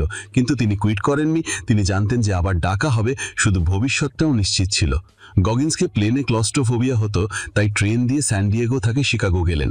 ট্রেন জার্নিতে 3 দিন ধরে তার মনটা কনফিউজ ছিল। প্রথমে মনে হলো সিল হওয়ার স্বপ্নটা ছেড়ে দিই, মনে হয় এই পর্যন্ত যথেষ্ট শিখে নিয়েছি। তারপর ভাবলেন অন্য চাকরি চেষ্টা করি, যেমন ফায়ার ফাইটার। তৃতীয় দিনে অ্যাকাউন্টেবিলিটি মিরারে নিজের সত্যিটা বললেন যে আমি ভয় পাচ্ছি, আমি আবার সব কষ্ট সহ্য করতে ভয় পাচ্ছি। বাড়ি পৌঁছে প্রাক্তন স্ত্রী প্যামের সাথে দেখা করলেন, গ্রীষ্মের হাঁটুটা সারিয়ে তুললেন, ভাবলেন আবার নেভিচুয়াল ট্রেনিং জয়েন করব কিনা। অনেকদিন ধরে কনফিউশন ছিল, তারপর ঠিক করলেন আবার চেষ্টা করব, কিন্তু ভেতরে নেগেটিভিটি আর ডাউট ছিল। কিন্তু আমি জানতাম যদি এখন কুইট করি তো পুরো জীবনটা গিল্ট থাকবে যে শেষ পর্যন্ত লড়াই করিনি। বার্ডস ট্রেনিং অফিসার কনফার্ম করলেন যে আবার ডে 1 উইক 1 থেকে শুরু করতে হবে, ব্রাউন শার্টটা ফিরিয়ে দিতে হবে, আর এটা লাস্ট চান্স, যদি ইনজুরি হয় তো আর কখনো ফিরতে পারবো না। প্যাম আবার প্রেগনেন্ট হয়ে গেল, গগিন্সের জীবনে আরও চাপ চলে এলো, টাকা নেই, বাড়ি নেই, পরিবারের সাথে দায়িত্বও চলে এলো। নিজেকে অ্যাকাউন্টেবিলিটি মিরারে দেখে কেঁদে ফেললেন। আমি বললাম জীবনটা একটা নাইটমেয়ার। মা বললেন তুই ফাইট করবি সব সময়ের মতো। সেই রাতে আমি অবশেষে আমার অতীতের সত্যিটা স্বীকার করলাম, যে অ্যাবিউজ, বুলিং, নিরাপত্তাহীনতা সব ফেস করেছি। বুঝলাম যে আসল শত্রুটা আমিই ছিলাম। নিজের বাবার সত্যিটাও স্বীকার করলাম। বুঝলাম যে যতক্ষণ না নিজের অতীতকে গলে না আননাগো, গ্রোথ হবে না। নিজের জীবনের সব দুঃখ, কষ্ট, বুলিংকে জ্বালানি বানিয়ে নিলাম, আর ঠিক করলাম এখন যাই হোক পিছু হটবো না। ক্লাস 235-এ ফিরে গেলাম, নিজের কাজে কাজ রাখলাম, এবার শুধু নিজের টিকে থাকার উপর ফোকাস করলাম। সেখানে একটা ছেলে ছিল, ডবস, এলিট অ্যাথলিট ছিল, কিন্তু অন্যদেরকে নিচে দেখাতো, নিজের বোট ক্রুকেই ভাঙছিল। হেলউইকে তার ইগো, ঔগত্য আর নিরাপত্তাহীনতা তার বিরুদ্ধেই গেল। সে ব্রেকডাউন হয়ে গেল আর অবশেষে কুইট করে দিল। গগিন্স দেখলেন যে যতক্ষণ ফাউন্ডেশন ভেতর থেকে দুর্বল হবে, মাইন্ডসেট ভেঙে যেতে পারে, যতই ক্যালাস্ট মাইন্ড হোক। এই হেলউইকেই অন্য আর একটা লোক জন স্কোপ নিউমোনিয়ায় মারা গেল, আর ইনস্ট্রাকশনসটা ঠান্ডাভাবে ঘোষণা করলেন যে সিলসের দুনিয়াটা এরমই কঠিন, আর মনও তেমনই কঠিন চাই। গগিন্স আবার হেলউইক থেকে বেরোলেন, কিন্তু এইবার দুটো সিনেই ফ্র্যাকচার ছিল। পরিবার, প্রেগনেন্ট স্ত্রীর সাথে $40,000 ঋণ, ছোট ফ্ল্যাটে থাকতেন, প্রতিদিন ডাক টেপ দিয়ে পা বাঁধতেন, ভাঙা পা নিয়ে দৌড়তেন। কষ্টেও কুইট করেননি, শুধু নিজের মনকে আরও ক্যালাস করতে থাকলেন। ট্রেনিং রানসে কষ্টটা অসহ্য হতো, কিন্তু নিজের সাথে কথা বলতেন, পুশ করতেন, আর যখন কষ্টটা শীর্ষে পৌঁছাতো তখন ভাবতেন যে এই সব করে আরও কঠিন হচ্ছি।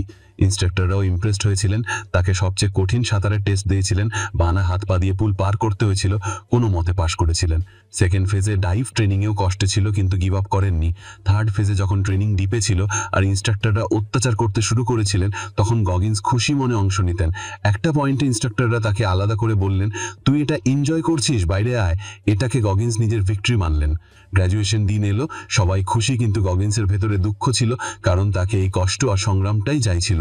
তিনি ট্রেনিংটাকে নিজের জন্য একটা যুদ্ধক্ষেত্র সমঝেছিলেন, যেখানে হয় তিনি পুরোপুরি ভেঙে যেতেন, নয়তো পুরোপুরি আনব্রেকেবল হয়ে যেতেন। বার্ডস থেকে তিনি জানতে পারলেন যে মানুষের মন কি কি সহ্য করতে পারে আর অসম্ভবকে সম্ভব বানাতে পারে। তিনি মাত্র 36তম আফ্রিকান আমেরিকান ছিলেন যিনি সিল ট্রেনিং গ্র্যাজুয়েট হয়েছিলেন, কিন্তু তার জার্নিটা সবে শুরু হয়েছিল। এখনো অসম্ভব জিনিসগুলো চেস করা বাকি ছিল, কারণ তার মিশন শেষ হয়নি। চ্যালেঞ্জ 5, এখন ভিজুয়ালাইজ করার সময়। প্রত্যেকটা মানুষের মন 1 ঘন্টায় হাজারো চিন্তা করে, কিন্তু আমরা প্রায়শই বেকার জিনিস নিয়ে ভাবতে থাকি যা আমরা বদলাতে পারি না। এখন আপনি আপনার জীবনের কোনো বড় বাধা বা লক্ষ্য বেছে নিন, আর কল্পনা করুন যে আপনি কিভাবে সেটা পার করবেন বা অর্জন করবেন। গগিন্স বলেন, যখনই কোনো কঠিন কাজ করি আমি রোজ ভিজুয়ালাইজ করি যে সফলতা কেমন লাগবে, কেমন ফিল হবে যখন আমি জিতব। এই চিন্তাটা ট্রেনিংয়ে বা জীবনের যে কোনো টাস্কে এগিয়ে যাওয়ার সাহস দেয়। কিন্তু শুধু স্বপ্ন দেখলে কাজ হবে না, আপনাকে ভিজুয়ালাইজ করতে হবে যে রাস্তায় কি কি সমস্যা আসবে আর কিভাবে সেগুলো হ্যান্ডেল করবেন।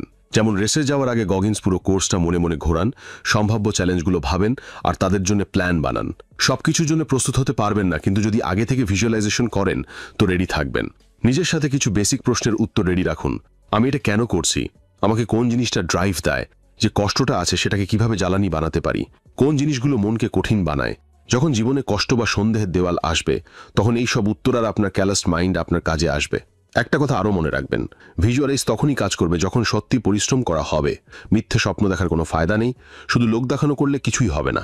সফলতার পেছনে প্রতিদিনের শৃঙ্খলার কষ্ট থাকে, কিন্তু যখন আপনি রোজ একটু করে স্বীকার করবেন, তো একদিন নতুন জীবন আপনি পেয়ে যাবেন। গগিন্স তার গল্পের পরের অংশ শুরু করছেন। রেসের শুরুতে সবকিছু ঠিকঠাক চলছিল, আবহাওয়াও ঠিক ছিল, আমি একটা স্থির গতিতে ছিলাম, কিন্তু আমি ভেতর থেকে জানতাম যে ব্রেকডাউন আসতে চলেছে, কারণ আমি 6 মাস ধরে দৌড়ানোর প্র্যাকটিস করিনি, শুধু জিম যেতাম। স্যান ডিয়েগো ওয়ানডে রেসটা একটা সমতলার সহজ জায়গায় ছিল, কিন্তু যখন রেস শুরু হলো তখন আমি 5ম স্থানে ছিলাম, বিনা ট্রেনিংয়ে, শুধু জিম করে।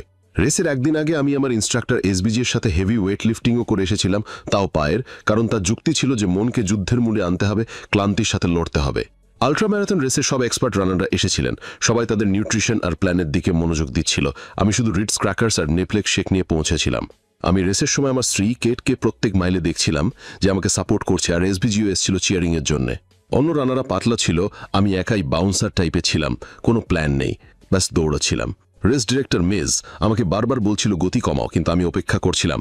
মাইল 25 আমি ম্যারাথন পার করে ফেলেছিলাম, কিন্তু রেসটা সবে শুরু হয়েছিল, কষ্ট বাড়তে লাগলো, পা ছিলে গেল, রক্ত বেরোচ্ছিল, কোয়াডস কষ্টে ছিল। তখন আবার সেই প্রশ্নটা এলো, কেন করছি সব কিছু? কিন্তু এইবার উত্তরটা আলাদা ছিল। আমি শুধু নিজের জন্য দৌড়াচ্ছিলাম না, আমি আমার সিল ভাইদের জন্য ছিলাম, তাদের জন্য যারা অপারেশন রেড উইংসে মারা গিয়েছিলেন, তাদের পরিবারের জন্য ছিলাম। অপারেশন রেড উইং ছিল আফগানিস্তানে, যেখানে আমার বন্ধুরা মৃত্যু হয়ে গিয়েছিল। তারা তালিবানের বিরুদ্ধে মিশন করেছিল। সব সিলস আমার চেনা ছিল, Danny Dietz, Michael Murphy, Matthew Axelson, Marcus Luttrell. Luttrell তো বেঁচে গিয়েছিল, বাকি সবাই শহীদ হয়ে গিয়েছিল। অনেক বড় ক্ষতি ছিল, সিলসের পুরো একটা হেলিকপ্টার পড়ে গিয়েছিল, সবাই মারা গিয়েছিল, শুধু মার্কাস লুট্রেল আফগান গ্রামবাসীর কারণে বেঁচে গিয়েছিল। সেই মিশনের পর আমি ভাবলাম যে আমাকে কিছু করতে হবে সেই শহীদ সিলসদের পরিবারের জন্য। আমি স্পেশাল অপারেশনস ওয়ারিয়ার ফাউন্ডেশনের জন্য টাকা জমা করতে চেয়েছিলাম। এই সংস্থাটা শহীদদের বাচ্চাদের পড়াশোনার দায়িত্ব নেয়, বই, টিউশন, সবকিছু। তাই আমি ঠিক করলাম যে আমি দুনিয়ার সব থেকে কঠিন রেস ব্যাড ওয়াটার 135 দৌড়াবো আর টাকা জমা করব। ব্যাড ওয়াটার 135-এ এন্ট্রি পাওয়ার জন্য নিয়ম ছিল যে প্রথমে একটা 100 মাইল বা 24 ঘন্টার রেস শেষ করতে হবে। রেস ডিরেক্টর ক্রিস কস্টম্যান আমাকে নিয়মগুলো পরিষ্কার বলে দিয়েছিলেন, কোনো শর্টকাট নেই। এসবিজির রেকমেন্ডেশন দিয়েছিল, কিন্তু সে মানা করে দিয়েছিল, বলেছিল যদি সত্যি এত কঠিন হয় তো স্যান ডিয়েগো ওয়ানডেতে গিয়ে এক সময় শেষ করে দেখাও, তবে কথা হবে। আমি পুরোপুরি অপ্রস্তুত ছিলাম, কিন্তু চ্যালেঞ্জটা স্বীকার করেছিলাম। তাই আমি 3 দিনের নোটিসে বিনা ট্রেনিংয়ে স্যান ডিয়েগো ওয়ানডে রেসে দাঁড়িয়েছিলাম, শুধু আমার পতিত বন্ধুদের জন্য, তাদের পরিবারের জন্য, আর প্রমাণ করার জন্য যে আমি শুধু নিজের জন্য নয়, কোনো বড় উদ্দেশ্যের জন্য লড়তে পারি। আমার কোনো ট্রফি চাইছিল না, এই সব কিছু তার থেকে অনেক বড় ছিল। 50 মাইল পার করতেই আমার শরীরটা কষ্টে ভরে গেল, পা ভারী হয়ে গেল, চলা কঠিন, তবু আমি থামছিলাম না। সেন্স, ফুসফুস সবকিছু কষ্টে ছিল, বুকে জ্বালা, ঠান্ডা, রাত, কুয়াশা, চোখের সামনে সবকিছু হারিয়ে যাচ্ছিল। আমি নিজেকেই প্রশ্ন করছিলাম কেন করছি এই সবকিছু। মনে নেগেটিভ চিন্তা, শারীরিক আর ইমোশনাল কষ্ট দুটোই একসাথে আসতে লাগলো। 69 মাইলে ছোট একটা র্যাম্পও এভারেস্ট লাগছিল, আমি প্রায় পড়েই যাচ্ছিলাম।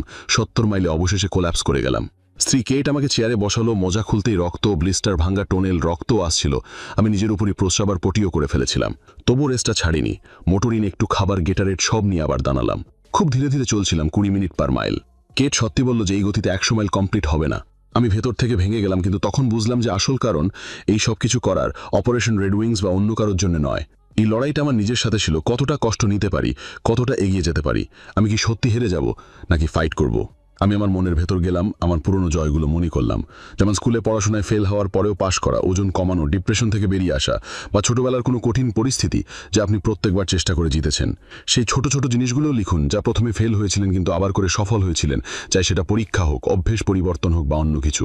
সেই সংগ্রামগুলোকে মেহসুস করুন, মনে করুন যে সেই সময় কি অনুভব হয়েছিল যখন আপনি জিতেছিলেন। এখন আপনার আজকের লক্ষ্যগুলো সেট করুন, চাই ওয়ার্কআউট হোক বা পড়াশোনা। ওয়ার্কআউটে আপনার সেরাটা ভাঙবার কথা ভাবুন, পুল আপস, পুশ আপস, রানিং, সাইক্লিং, সবে দিয়ে আপনার সীমা ক্রস করার চেষ্টা করুন। যখন কষ্ট আসবে বা মনে হবে আর হবে না, তখন আপনার মনের কুকিজারে হাত দিয়ে আপনার পুরনো জয়গুলো মনে করুন। সেই অনুভূতিটা থেকে নিজেকে পুশ করুন, মোটিভেট করুন। নিজের জয় মনে করে আবার একটা স্টেপ বাড়িয়ে নিন। ছোট জয় অনেক বড় হয় যতক্ষণ না বড় জয় পাওয়া যায়, আর এই ছোট জয়গুলি আমাকে অসম্ভব দেখতে লাগা জিনিসের জন্য শক্তি দিয়েছিল। কষ্ট এখনও ছিল, কিন্তু এখন আমি সেটাকে উপেক্ষা করছিলাম, শুধু প্রত্যেকটা ল্যাপকে নিজের একটা জয় সমঝে কাভার করছিলাম। ধীরে ধীরে 81, 82, 90, 95 মাইল পার করলাম, তারপর 101 মাইল কমপ্লিট করলাম, তাও বিনা ট্রেনিংয়ে। রেসের পর শরীরটা ভাঙা ছিল, রক্ত, প্রস্রাব, পটি সব হয়ে গেছিল। স্ত্রী আমাকে বাড়ি নিয়ে গেল, আমি বেহুশ হয়ে গেলাম।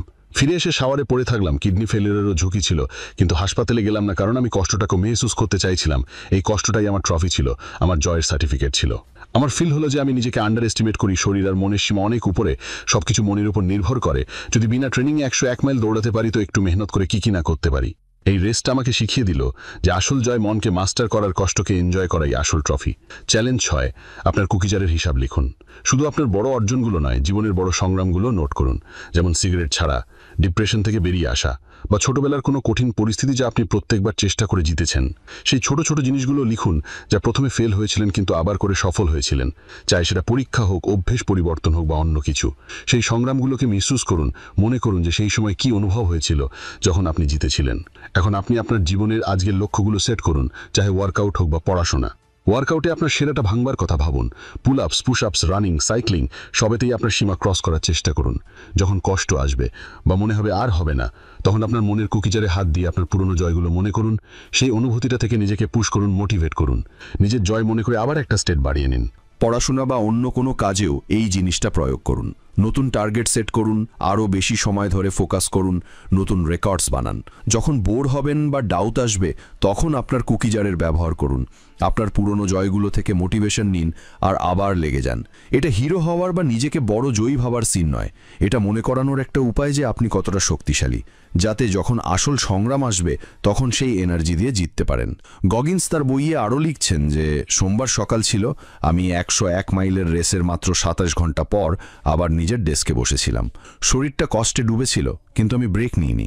ক্রিস কস্টম্যানকে ফোন করলাম, ভেবেছিলাম যে সে ইমপ্রেসড হবে যে আমি 24 ঘন্টারও কম সময়ে 100 মাইল পুরো করেছি, কিন্তু তার কোনো ফরক পড়ল না। সে উল্টো জিজ্ঞেস করলো যে আমি কি পুরো 24 ঘন্টা দৌড়েছিলাম, তার জন্য আমি এখনও যথেষ্ট ছিলাম না। আমি বিরক্ত হলাম, কিন্তু তবুও তার থেকে আরও রেস জিজ্ঞেস করলাম, রেজিউমেটা স্ট্রং করার জন্য, কারণ আমাকে ব্যাড ওয়াটার রেসে এন্ট্রি চাইছিল। সে আরও একটা কঠিন রেস সাজেস্ট করলো, হার্ট 100 হাওয়াইতে। এই রেসটা পাহাড়ে জঙ্গলে 24,000 ফুট চড়াই উতরাই ছিল, মানে অতিরিক্ত কঠিন। আমি এখনও কষ্টে ছিলাম, কিন্তু ম্যারাথন ভেগাসে চলছিল যা আগে থেকেই প্ল্যান করা ছিল। সেখানেও বিনা ট্রেনিংয়ে দৌড়ে গেলাম। পায়ের ইনজুরি সত্ত্বেও পুরো রেসে কষ্ট ছিল, কিন্তু অ্যাড্রিনালিন আমাকে চালালো আর আমি আমার সেরা সময়টা বের করে দিলাম। বস্টন ম্যারাথনের জন্য কোয়ালিফাই করে গেলাম, যদিও শরীরটা বিলকুল রেডি ছিল না। এই সব কিছু দেখে আমি ভাবতে লাগলাম আমি কতটা করতে পারি। আমরা সবাই আমাদের আসল ক্ষমতার চেয়ে কমই চেষ্টা করি। আমরা নিজেরাই নিজেদের সীমা তৈরি করে নিই আর তার ভেতরেই বাঁচতে শুরু করে দিই। ব্যাড ওয়াটারের জন্য আমাকে আরও একটা রেস করতে হতো, তাই ট্রেনিং শুরু করলাম। প্রতিদিন 16 মাইলের যাতায়াতটা দৌড়ে করতাম, কখনো কখনো ফিরতেও দৌড়ে আসতাম। শুক্রবার হেভি র‍্যাকস্যাক নিয়ে কখনো 20 মাইলও দৌড়াতাম। 100 মাইল পার সপ্তাহে টার্গেট বানালাম, কষ্টের সত্ত্বেও দৌড়াতে থাকলাম। হার্ট 100 রেসটা হাওয়াইতে ছিল, জঙ্গলের মাঝে রেইন ফরেস্ট, বৃষ্টি, পিচ্ছিল ট্রেল। আমার জুতোও নর্মাল ছিল, হাইড্রেশন প্যাকটা ভেঙে গিয়েছিল, সাপোর্টও ছিল না শুরুতে, সল্ট পিলসও ছিল না, কেউ একজন দিল। সবাই আমার উপর হাসছিল যে প্রথম ট্রেল রেসটাই এত কঠিন কেন বেছে নিলাম। আমি তবুও চললাম, পড়লাম, উঠলাম। প্রতিযোগীদের সাথে বন্ধুত্বও হলো, কিন্তু শেষ পর্যন্ত একাই ফাইট করতে হতো। রাতে জঙ্গলে কালো অন্ধকারে দৌড়াচ্ছিলাম, ক্লান্ত হয়ে গিয়েছিলাম, কষ্টটা সীমার বাইরে চলে গিয়েছিল। কিন্তু আমি এই জিনিসটা বুঝলাম যে আমাদের সবার ভেতরে একটা গভর্নর আছে। যেমন গাড়িতে স্পিড লিমিট লাগে, তেমনই আমাদের মনেও আমাদের কষ্ট, ভয়, অজুহাত, কমফোর্ট জোন সবকিছু মিলিয়ে একটা সীমা লাগিয়ে দেয় যে আমরা ব্যাস এখানেই পর্যন্ত যেতে পারি। কিন্তু আসলে যখন আমাদের মনে হয় যে আমরা সব দিয়ে দিয়েছি, তখনও আমরা মাত্র 40% পর্যন্তই দিয়েছি। এখনও আমাদের ভেতরে 60% বাকি থাকে। এটা হলো 40% রুল। এই রুলটা ব্যবহার করুন আপনার সীমা ভাঙার জন্য। যতটা কষ্ট সহ্য করতে পারেন সেটাকে রোজ স্ট্রেচ করুন, তারপর দেখুন কতটা গ্রোথ হয়। কোনো জিনিসই জীবনে পারফেক্ট হয় না, সব জায়গায় সংগ্রাম আছে। কাজ, স্কুল, সম্পর্ক। কখনো কখনো মনে হয় গিভ আপ করে দিই, কিন্তু তখনই মনে রাখবেন মন আপনাকে মিথ্যে বলছে। আপনি এতটাও দুর্বল নন। কষ্ট থেকে পালাবেন না, কষ্টকে চেজ করুন, মনকে ক্যালাস বানান, তবেই আসল পোটেনশিয়াল আনলক হয়। এটা একদিনে হয় না, রোজ কাজ করতে হয়, ছোট ছোট গোলস বেছে নিয়ে এগিয়ে যেতে হয়। অনেকবার আপনার মনে হবে যে আমি ব্যাস এখানি পর্যন্ত করতে পারি, কিন্তু ব্যাস একটু আরও পুশ করুন, তারপর দেখুন আপনার মনটা কতটা স্ট্রং হয়ে যায়। আল্ট্রা রেসেসে আমি এই সব কিছু ব্যক্তিগতভাবে অনুভব করেছি। যে লোকটা ম্যারাথনেও চলতে পারতো না, সে 101 মাইল দৌড়ে গেল, তারপর জঙ্গলের রেসেও নিজেকে ভেঙে দিল। সবাই বলেছিল এটা ধুল, কিন্তু আমি থামলাম না। আমার বুঝতে পারলাম যে আমাদের মন আর শরীরের আসল শক্তি তখনই দেখা যায় যখন আমরা আমাদের গভর্নরকে উপেক্ষা করে কষ্ট আর যন্ত্রণার ওপারে যাই। আপনিও আপনার ভেতরে লুকিয়ে থাকা 60% আনলক করুন, চাহে আপনার ফিল্ড কিছুই হোক। এটা শুধু স্পোর্টসের কথা নয়, জীবনের কথা। কষ্টকে ভয় পাবেন না, ওটাই আপনার আসল অস্ত্র। যখন আমি দেখলাম যে মেলজারের মতো লোক সবচেয়ে কঠিন ট্রেইলে এমনভাবে গ্লাইড করছে যেন কিছুই হয়নি, তখন বুঝলাম যে দুনিয়া একটা আলাদা লেভেলের অ্যাথলিট থাকে, আর কিছু সেই শক্তি আমার ভেতরেও আছে। এটা সবার ভেতরেই থাকে, কিন্তু সেটা বের করার জন্য নিজের মনকে বাড়াতে হয়, নিজের আইডেন্টিটিটাকে সরাতে হয়, সবসময় নিজের থেকে আরও বের করতে হয়, নিজের গভর্নরটাকে সরাতে হয় যা সীমা লাগায়। হার্ট 100-এ আমি পুরোটা দিতে পারিনি, পঞ্চম ল্যাপটা ব্যাস হেঁটে পুরো করলাম, কিন্তু শেষ করলাম 33 ঘন্টা 23 মিনিটে 9ম স্থানে। 19 জন রানারের মধ্যে পঞ্চম আসা যখন প্রত্যেকটা মিনিট ছেড়ে দেওয়ার মন করছিল কিন্তু ছাড়িনি, এটাই আমার জয় ছিল। মেডেল পেলাম, ক্রাউড চিয়ার করছিল, কিন্তু আমি শুধু ভাবছিলাম যে এটা ব্যাস একটা আরও স্টেপ, এখনও আরও এগিয়ে যেতে হবে, এখনও আমি পুরোটা দিতে পারিনি, এখনও সীমাটা অপরে। বড় কথা হলো আমি মনের গভর্নরটাকে সরিয়ে দিয়েছিলাম, কিন্তু এখন বুঝে গেলাম জীবনে কোনো ফিনিশ লাইন নেই, সবসময় নতুন লেভেল থাকে, সবসময় আরও এগিয়ে যেতে হয়। চ্যালেঞ্জ 7, এই চ্যালেঞ্জের মূল পয়েন্ট হলো আপনার মনের গভর্নরকে ধীরে ধীরে সরানো, মানে যে সীমাটা লাগায় সেটাকে ভাঙা। গগিন্স বলেন যে 2019 সালে যখন তিনি 397 পাউন্ডের ছিলেন, তার প্রথম দৌড়টা ছিল জাস্ট কোয়ার্টার মাইল, কিন্তু 2007 সালে তিনি বিনা থামায় 205 মাইল দৌড়ে গিয়েছিলেন 39 ঘন্টায়। এই সবকিছু একদিনে হয়নি, ধীরে ধীরে পুশ করে হয়েছে। আপনার কাজ হলো আপনার নর্মাল থামার যে পয়েন্টটা তার থেকে 5-10% বেশি করা। যেমন যদি আপনি ম্যাক্সিমাম 100টা পুশ আপ একদিনে করেন, তো পরের দিন 105 বা 110 করুন। যদি প্রত্যেক সপ্তাহে 30 মাইল দৌড়ান, তো পরের সপ্তাহে 33 মাইল চেষ্টা করুন। এই ধীরে ধীরে বাড়ানোর ফলে চোটও লাগবে না, আর আপনার শরীর আর মন দুটোই মানিয়ে নেবে। আপনার বেসলাইনটাও রিসেট হয়ে যাবে, মানে এখন পরের সপ্তাহে আবার 5-10% আরও বাড়াতে পারবেন। এই প্রক্রিয়াটা রিপিট করতে থাকুন। এই দৌড় আর তাকলিফটা আপনাকে শেখায় যে আপনার মনের আওয়াজের উপর কিভাবে নিয়ন্ত্রণ পেতে হয়, আর যখন আপনি ফিজিক্যাল সীমা ভাঙতে শুরু করবেন, তখন সেই মেন্টাল স্ট্রেংথটা আপনার জীবনের প্রত্যেকটা ক্ষেত্রে কাজে আসবে, স্কুল, কাজ, সব জায়গায়। আপনার বুঝতে পারবেন যে যেখানে আপনি ফিজিক্যালে কম করছিলেন, হয়তো স্কুল বা কাজেও আপনি আপনার আসল পোটেনশিয়ালের চেয়ে কম দিচ্ছিলেন। গগিন্স তার বইয়ে আরও লিখছেন যে কোনা, হাওয়াইতে তার প্রথম আল্ট্রাম্যান রেস করার আগে গগিন্স তার মায়ের সাথে একটা ধনী লোকের বাংলোতে ছিলেন, কিন্তু সেই সবকিছু তাকে ইমপ্রেস করছিল না। তার ফোকাস ছিল শুধু নিজেকে সেরা ভার্সন বানানোর উপর। রেস শুরু হলো। আল্ট্রাম্যানে 3 দিনে 6.2 মাইল সাঁতার, 261 মাইল বাইক আর ডাবল ম্যারাথন দৌড়াতে হতো। মাত্র 30 জন রেসে ছিল, আর একজন হুইল চেয়ারে ছিল। তার হিম্মত গগিন্সকে অনুপ্রাণিত করেছিল। আল্ট্রা রেসিংয়ে ট্যালেন্ট নয়, বাস হার্ট আর হার্ড ওয়ার্ক চাই হয়। গগিন্স রেসের জন্য পুরো রেডি ছিলেন না। সাইকেলটা বন্ধুর থেকে চেয়েছিলেন, জুতো বড় ছিল, বাইকের মেকানিক্স জানতেন না। সাঁতারের শুধু 6 বার প্র্যাকটিস করেছিলেন, কিন্তু তবুও পুরো চেষ্টা দিলেন। সাঁতারে পার চামড়া কেটে গেল, নোনা পানিতে ঘা হয়ে গেল, ককিং হলো, তবুও তিনি শোর পর্যন্ত গেলেন, কিনারা পর্যন্ত। ট্রানজিশন এরিয়াতে সবাই বাইক নিয়ে বেরিয়ে গেল, যদিও তিনি নিজের ল্যান্ডে পড়েছিলেন। নিজের কষ্টের ওপর নিয়ন্ত্রণ পেয়ে নিজেকে বললেন, ফাইটে থাকো, ধীরে ধীরে পা চালাও। বাইক চালালেন, চড়াইয়ে পাহাড় ধরলেন, তারপর অন্য রাইডারদের ওভারটেক করলেন, আর প্রথম দিনের শেষ পর্যন্ত 2য় নম্বরে চলে এলেন। দ্বিতীয় দিন বাইক রাইড ছিল 171 মাইল পাহাড়ে, আর তিনি লিড থেকে মাত্র কিছু মিনিট পিছনে ছিলেন। তার সাপোর্ট ক্রু ছিল তার মা আর কেট, নিউট্রিশন, ওয়াটার সবকিছু হ্যান্ডেল করছিল। পাহাড়ি চড়াইয়ে নিজের সব শক্তি লাগিয়ে দিলেন, কিন্তু ডাউনহিলে টায়ার ফেটে গেল, সাইকেল বিগড়ে গেল, হেলমেট ভেঙে গেল। ব্যাকআপ সাইকেল নিয়ে আবার চললেন, তারপর আসল সাইকেলটা রিপেয়ার হয়ে গেলে আবার ব্যবহার করলেন। শেষ পর্যন্ত তিনি 3য় পজিশনে ছিলেন। 3য় দিন ডাবল ম্যারাথন ছিল। গগিন্স ভাবলেন তাড়াতাড়ি লিড বানাতে হবে, কিন্তু 35 মাইল পরেই শরীরটা ভেঙে গেল। কষ্টের কারণে তিনি দৌড়াতে পারছিলেন না। গ্যারিও ক্লান্ত হয়ে গিয়েছিল, কিন্তু ল্যান্ডশার্ক এখনও স্ট্রং ছিল। গগিন্সের লিডটা ধীরে ধীরে কমল, আর শেষ পর্যন্ত ল্যান্ডশার্ক জিতে নিল। গগিন্স 2য় হলেন, কিন্তু রিয়েলাইজ করলেন যে রেস শুধু ইচ্ছা শক্তি দিয়ে নয়, স্ট্র্যাটেজি আর ব্যাকস্টপ দিয়েও জেতা যায়। যদি শুরুতে একটু স্লো যেতেন, স্প্লিট টাইমসে ব্যাকস্টপ লাগাতেন, এনার্জি বাঁচিয়ে রাখতেন, তো হয়তো জিতে যেতেন। তবুও 2য় স্থানটাও হার ছিল না। তিনি ফান্ড রেজ করলেন, সিলসের নাম উঁচুতে তুললেন, আর নেভি ব্রাস নোটিশ নিল। তাকে অ্যাডমিরাল উইন্টার্স ডাকলেন আর বললেন যে নেভিতে আফ্রিকান আমেরিকানস কম আছে, আমাদের তাদেরকে রিক্রুট করার জন্য আপনার সাহায্য চাইহে। গগিন্সকে তার গল্পটা শোনাতে হতো, অনুপ্রাণিত করতে হতো, আর তিনি প্রত্যেকটা স্পিচে তার জার্নিটা বলতেন যে কিভাবে অসুবিধাগুলি দেখা দিয়েছিল, কিন্তু সাহস আর কঠিন পরিশ্রমে সবকিছু সম্ভব হয়েছিল। তিনি চেয়েছিলেন সবাই যেন ভাবে সিল হন বা না হন, জীবনে সবকিছুই সম্ভব যদি কঠিন কাজ আর খোলা মন থাকে। বগিন্স সারা বছরে 250 দিন রাস্তায় থাকতেন। প্রত্যেক স্কুল, কলেজ, কমিউনিটিতে বক্তৃতা দিতেন, রেস করতেন, ট্রেনিং দিতেন, স্থানীয় বাচ্চাদের নিজের দৌড়ে ডাকতেন। তিনি নিজের পুরো জীবনটাকে একটা ফুল শিডিউলে ম্যানেজ করতেন।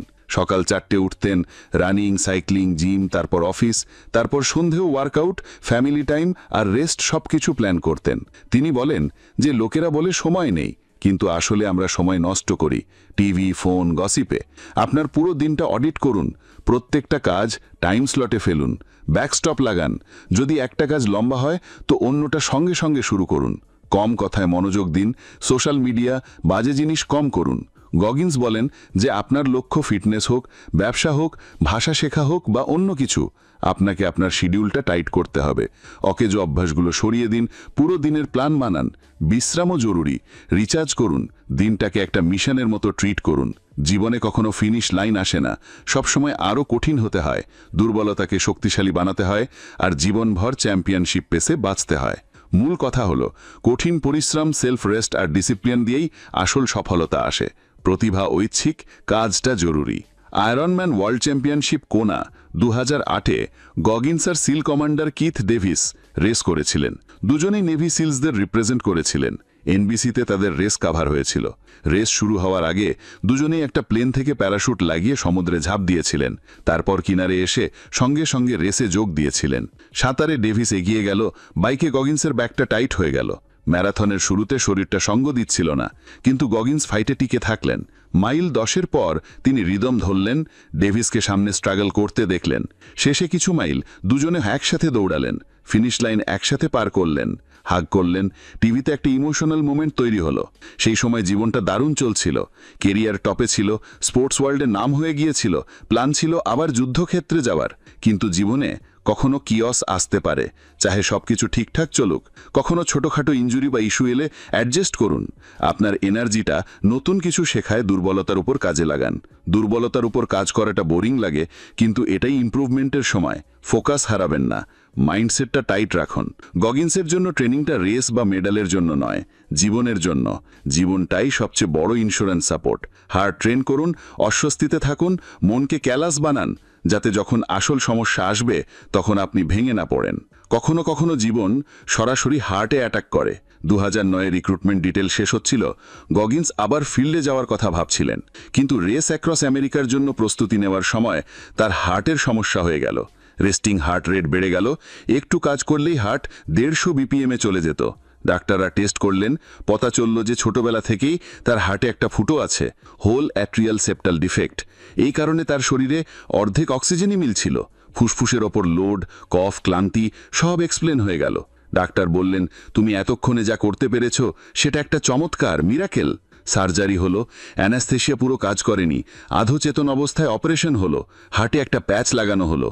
কিছুদিন পর হালকা এক্সারসাইজ চেষ্টা করতেই হার্ট আবার এফিবে চলে গেল, পালস র্যান্ডাম হয়ে গেল। আবার হাসপাতালে যেতে হলো। অন্য ডাক্তাররা দেখে বললেন যে প্যাচটা কাজ করছে না, আবার সার্জারি হবে। নেভি বলল, সেফ খেলো, রিটায়ার হয়ে যাও। গগিন্স মানা করে দিলেন। একজন ভালো ডাক্তার খুঁজলেন, কিন্তু সেকেন্ড সার্জারির জন্য কয়েক মাস ওয়েট করতে হলো। সেই সময় গগিন্স ফিল্ডে যেতে পারছিলেন না, বাস রিক্রুটমেন্ট আর অ্যাডমিনের কাজ করছিলেন। ডিটেলে কাজ শিখলেন, বোরিং জিনিসগুলো সিনসিয়ারলি করতেন, কারণ মনটাকে শার্প রাখতে হতো, ভিকটিম হতে হতো না। সেকেন্ড সার্জারির দিন হাসপাতালে যাওয়ার সময় গগিন্সের মনে এলো যে আমি যদি এখন কিছুই ঠিক না হয়, আমি কি রিটায়ার হয়ে খুশি হতে পারবো? তার ভিতর থেকে আওয়াজ এলো, না। মানে তিনি কখনো গিভ আপ করেননি। চাহে শরীরটা যতই ভেঙে যাক, মনের খেলা কখনো শেষ হয় না।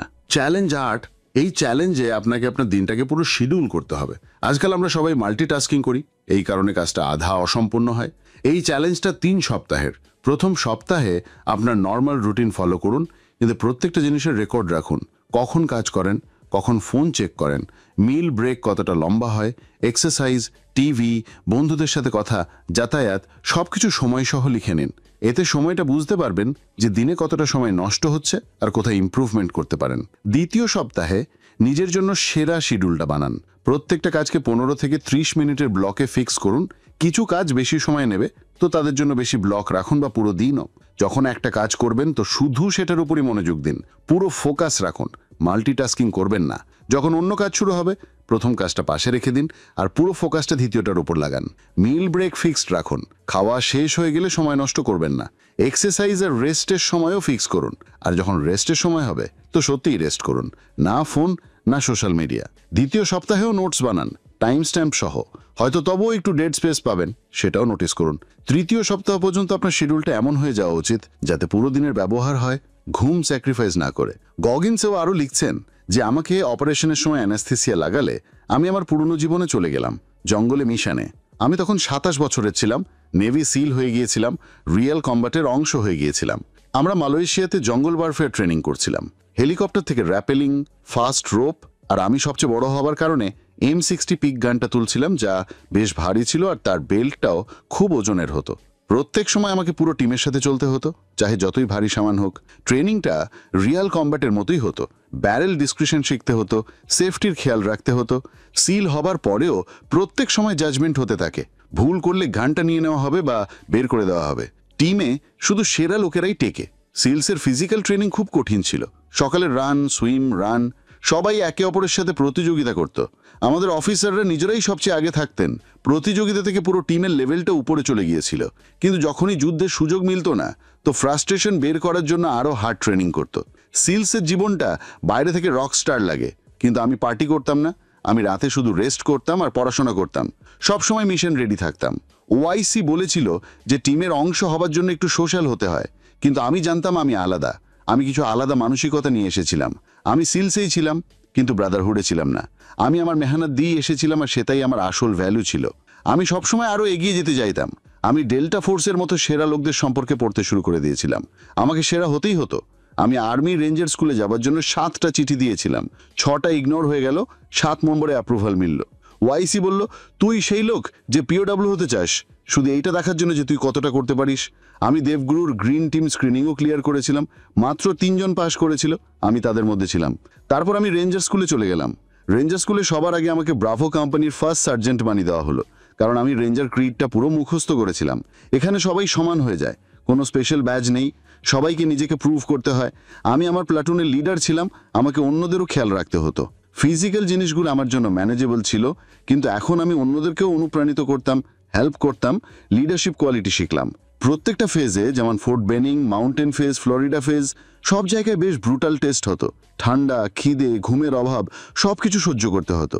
মাউন্টেন ফেজে ভয়ঙ্কর ঠান্ডাতেও আমি ফ্রন্টে দাঁড়িয়ে থাকলাম। লোকেরা গ্রুপিং করছিল যাতে গরম মেলে, কিন্তু আমি স্টোভেও নিচে ডিউটি করছিলাম। অন্য লোকেরাও অনুপ্রাণিত হয়ে চলে এলো। রেঞ্জার স্কুলে আমি লিডার হলাম, অন্যদেরকে হেল্প করলাম, নিজে এক্সস্টেড থাকলাম, কিন্তু সবসময় এক্সাম্পল সেট করলাম।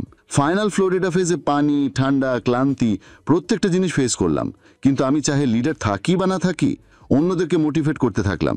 300 জন এসেছিল, 96 জন পাশ হলো। ব্রাভো প্লাটুনের বেশিরভাগ লোকই গ্র্যাজুয়েট হলো। আমি আনলিস্টেড অনার ম্যান হলাম। 100% পিয়ার ইভ্যালুয়েশন পেলাম, মানে সবাই আমার লিডারশিপকে ভ্যালু করেছিল। আমি 56 পাউন্ডস লুজ করে ফেলেছিলাম, পুরো দুর্বল লাগছিল, কিন্তু শেষে কৃতজ্ঞতা ছিল যে আমি এটা সার্ভাইভ করেছি। এই পুরো এক্সপিরিয়েন্সে আমি বুঝলাম যে লিডার সেই যে সবসময় এক্সস্টেড থাকে, ঔদ্ধত্য আসে না, সবাইকে সমান মানে, আর সবচেয়ে কঠিন সময়ে ফ্রন্টে দাঁড়িয়ে থাকে, অন্যদেরকে অনুপ্রাণিত করে। আনকমন এবং আনকমন হতে হলে শুধু নিজের জন্যই নয়, অন্যদেরকেও তাদের সেরাটা দেখানো শেখাতে হয়।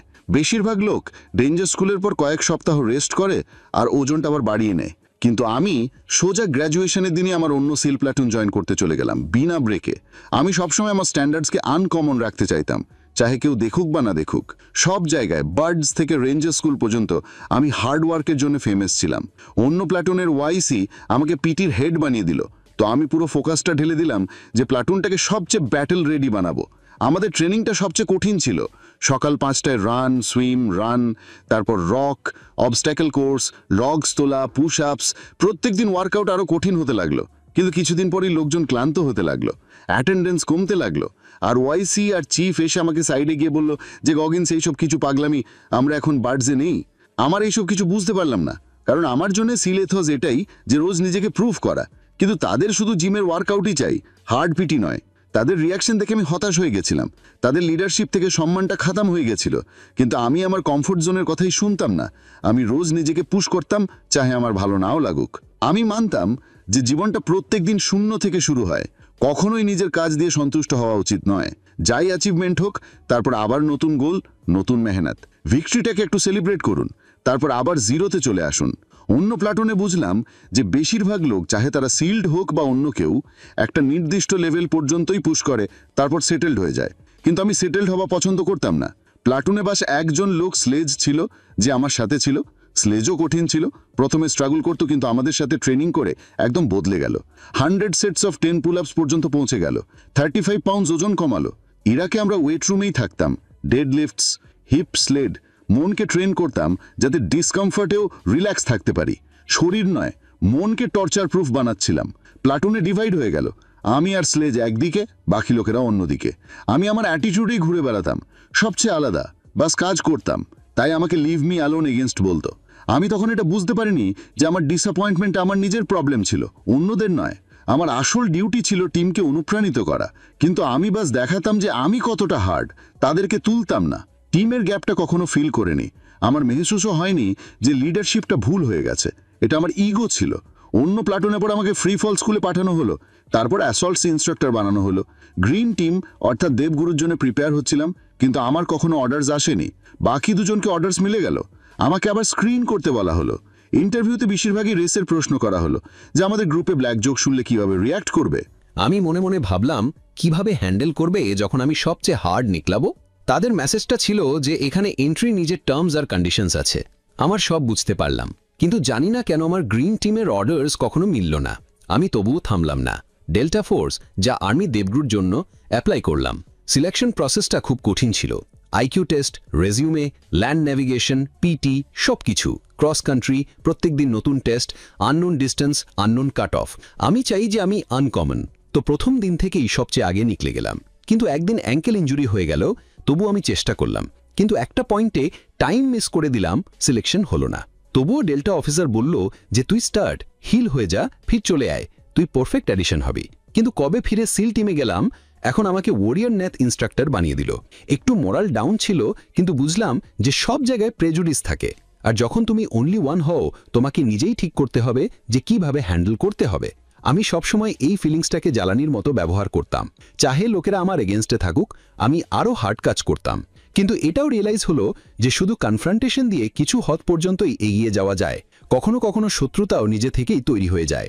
আমি নেগেটিভকে পজিটিভ বানালাম, ইনস্ট্রাক্টরস জবটাকে সেরা বানালাম, আর আমার আলট্রা কোয়েস্টের কারণে ক্যারিয়ারটা আবার রিভাইভ করলাম। তারপর পতা চলল আমার হার্টটাই পুরো ঠিক নেই। কিন্তু যখন ডক্টর বললেন, তো মনে মনে আমি হাসছিলাম, কারণ এখন সায়েন্টিফিক প্রুফ ছিল যে আমি সত্যিই আনকমন, সবচেয়ে আলাদা। চ্যালেঞ্জ 9, যদি আপনি সত্যিই আনকমন হতে চান, তো বাস একটা লেভেলে পৌঁছে থামবেন না। গ্রেটনেস কোনো জিনিস নয় যা একবার মিলে গেলে সবসময় আপনার কাছে থাকবে। ওটা তো এক মুহূর্তে গায়েব হয়ে যেতে পারে।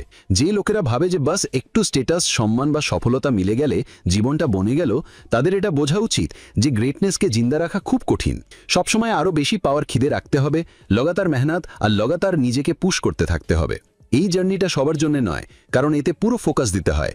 কখনো কখনো ব্যালেন্সও হেলে যায়, কিন্তু আনকমন হতে হলে এতটা তো দিতেই হবে। আসল ওভারঅ্যাচিভার সেই যে সবার মাঝেও আলাদা দেখায়। সিম্পল লোকদের মাঝে শাইন করাটা সহজ, কিন্তু যখন আপনি নিজেই স্ট্রং লোকদের মাঝে আছেন, সবাই আলফা, তো ফির কি করবেন আপনি আলাদা দেখানোর জন্য? শুধু বড় জায়গায় পৌঁছানোই যথেষ্ট নয়, সেখানে সবচেয়ে উপরেও দেখা যেতে হবে। যেমন হার্ভার্ডে শুধু অ্যাডমিশন নয়, নাম্বার 1ও হতে হবে। কখনো স্যাটিসফ্যাকশন বা কমপ্লেসেন্সিকে আসতে দেবেন না, নিজের ভেতরেও নয়, আপনার আশেপাশের লোকদের মধ্যেও নয়। নিজের সামনে সবসময় নতুন চ্যালেঞ্জেস খাড়া করুন, কারণ ওখান থেকেই আপনার আসল গ্রোথ হবে। যখন আপনি এমন অবস্ট্যাকলস ফেস করবেন, তখনই আপনি আলাদা দাঁড়িয়ে দেখাবেন, একদম একাকী, সবচেয়ে আলাদা। এটাই হলো আনকমন এবং আনকমন হওয়া। ডেভিড গগেন্স 27 সেপ্টেম্বর 2012-তে 30 রকফেলার সেন্টারে একটা জিমে ওয়ার্ল্ড রেকর্ড ভাঙতে গিয়েছিলেন।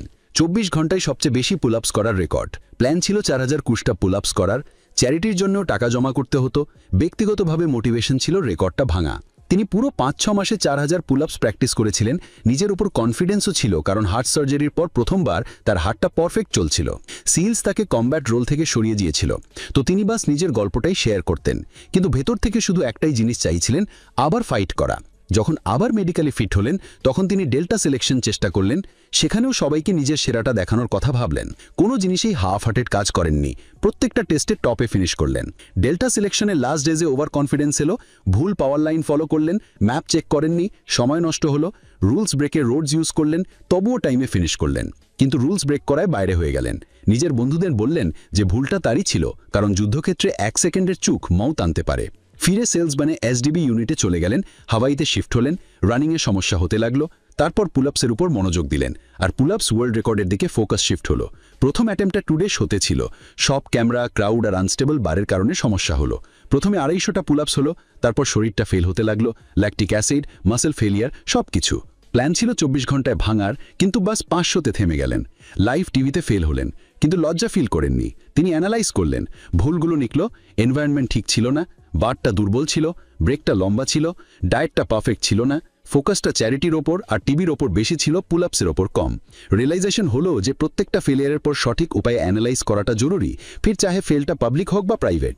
2 সপ্তাহ পুল-আপস বার ছুলেন না, ফির আবার চেষ্টা করলেন, বারের কোয়ালিটি চেঞ্জ করলেন, চক, গ্লাভস, টেপস সব টেস্ট করলেন। অন্য জায়গায় ন্যাশভিলে একটা সিম্পল ক্রসফিট জিমে আবার অ্যাটেম্প করলেন, সব জিনিস টাইট রাখলেন, ট্রেনিং প্ল্যানটা সলিড বানালেন। শুরুতে সবকিছুই স্মুথ ছিল, কিন্তু 4 ঘন্টা পর হাতে ব্লিস্টার হতে লাগলো, গ্লাভসের নিচে চামড়া ফেটে গেল। ডক্টরকে ডাকলেন, লোকাল অ্যানাস্থেসিয়া লাগালেন, তবুও থামলেন না। প্রত্যেকটা জিনিস চেষ্টা করলেন কষ্টটা কন্ট্রোল করার জন্য, কিন্তু ফিরও শরীরটা জবাব দিয়ে দিল। 3200 পুল-আপসের পর হাতগুলো বিলকুল শেষ হয়ে গেল, নার্ভস পর্যন্ত চামড়া ছিলে গেল, কিন্তু তবুও ফাইটটা ছাড়েননি। যতক্ষণ শরীরে জান ছিল লাগাতার চেষ্টা করলেন। যখন ফাইনালি থামতে হলো, তো রিগ্রেট ছিল যে অন্যদেরকে ডিসঅ্যাপয়েন্ট করেছেন, কিন্তু মা বললেন তুই আবার চেষ্টা করবি। তার মা সবসময় তাকে সঠিক কথা বলতেন, কখনো কমফর্টের কথা বলতেন না, সবসময় পুশ করতেন আবার চেষ্টা করার জন্য, চাহে আমরা গর্তে থাকি বা জীবনের যে কোনো সংগ্রামে। গগিন্স বুঝতে পারলেন যে আমাদের সবারই এমন লোক চাই যারা আমাদের কমফর্টময়, সত্যাই বতায় আর আবার লড়ার জন্য অনুপ্রাণিত করে, চাহে আমরা গর্তে থাকি বা জীবনের যে কোনো সংগ্রামে। গগিন্স ঠিক করলেন যে তিনি ফিরে আসবেন, আর ফেল হওয়া সত্ত্বেও গিভ আপ করেননি। অ্যানালাইজ করলেন আর নিজেকে এম্পাওয়ার করলেন যে নেক্সট টাইম আরও ভালো করে দেখাতে হবে। জীবনে ফেলিয়ার সবচেয়ে বেশি উপেক্ষা করার সবচেয়ে কমন গিফট। গগিন্স অনেকবার ফেল করেছেন, কিন্তু তিনি প্রত্যেকবার নিজের ফেলিয়ারের ইনভেস্টিগেশন করেছেন, লিখে অ্যানালাইজ করেছেন যাতে পতা চলে কি ঠিক হয়েছিল কি ভুল। তিনি সবার আগে পজিটিভ পয়েন্টসগুলো লিখলেন, যেমন ন্যাডারের জিমটা পারফেক্ট ছিল, এনভায়রনমেন্টটা ডার্ক আর রিয়েল ছিল, লোকেদের সাপোর্ট ভালো ছিল, ইকুইপমেন্ট ঠিক ছিল, আর পুল-আপ বারটা হাত খারাপ করেছিল। কিন্তু তার সত্ত্বেও তিনি আগের বারের চেয়ে 700টা পুল-আপস বেশি করেছিলেন। কিন্তু তিনি ঠিক করলেন যে পরের অ্যাটেম্পটে ভলেন্টিয়ার্স কম হবে, যাতে রুমের নয়েজ কম হয়। মাইন্ডসেটটারও চেক করলেন, তার প্রিপারেশন আর ডেডিকেশনটা ঠিক ছিল, কিন্তু বিলিফটা একটু হেলে গেছিল, আর এইবার তাকে ডাউটটা ধ্বংস করতে হবে। দ্বিতীয় অ্যাটেম্পটের পর ইন্টারনেটে সবাই বলছিল যে সে খুব বড়, তার হাতগুলো পাতলা নয়, সে কখনো রেকর্ড ভাঙতে পারবে না। কিন্তু গগিন্স ঠিক করলেন যে তিনি নিজের মনটা নিজেই কন্ট্রোল করবেন। তিনি ভাবলেন রজার ব্যানিস্টারের মতো, যিনি 4 মিনিটের মাইলটা ভেঙে দেখিয়েছিলেন। তিনিও এক্সপার্টের কথা শুনেননি, নিজের কাজ করেছিলেন, আর আজ হাজারো লোক ওই করে ফেলেছে। গগিন্সও ভাবলেন রেকর্ডটা আমার, বাস এখন ডেটটা ফিক্স নেই। যেই এটা ভাবলেন, প্রেশারটা কমে গেল, কনফিডেন্স চলে এলো। ট্যাকটিক্যাল রিভিউ করলেন, নাম্বারস দেখলেন। প্রথম 2 অ্যাটেম্পটে 6টা পুল-আপস পার মিনিটে চলেছিলেন, কিন্তু তাতে ফেল হয়ে গিয়েছিলেন। তো এইবার ঠিক করলেন ধীরে শুরু করবেন, লম্বা ব্রেক নেবেন না, শুধু 4 মিনিটের শর্ট ব্রেক নেবেন। হাত আবার ফাটতে চলেছিল, তো ফোম প্যাডস কাস্টম বানালেন, গিনেস থেকে অ্যাপ্রুভাল নিলেন, আর 19 জানুয়ারি 2013তে আবার জিমে রেকর্ড ভাঙতে এলেন। স্লো স্টার্ট করলেন, ফোম প্যাডসটা হেল্প করলো। প্রথম 600 পুল-আপসের পর মিউজিক লাগালেন, মনটা সাইবর্গ মোডে চলে গেল। ব্লিস্টার আবার ফেটে গেল, কিন্তু এইবার মেন্টালি রেডি ছিলেন। যতই ঘন্টা কাটতে লাগলো, কষ্ট আর ক্লান্তি বাড়তে লাগলো, লোকদের চোখগুলো যার ওপর ছিল, কিন্তু তিনি কাজটা চালু রাখলেন। ফের 4টে পুল-আপস পার মিনিট, কখনো 3টে, কখনো আরও কম, কিন্তু বন্ধ হননি। স্টিফেন হাইল্যান্ডকে মনে মনে ভিলেন মালালেন, যাতে নিজেকে পুশ করতে পারেন। রাত 3টে তিনি 4031টা পুল-আপস কমপ্লিট করলেন আর রেকর্ডটা ভেঙে দিলেন। কিন্তু বাইরে সেলিব্রেট করার মুড ছিল না, কারণ তার জন্য সফলতার মানে বাস এটাই ছিল না। তার মিশন ছিল মাইন্ডসেট। ফ্রিজটা কখনো ফুল হবে না।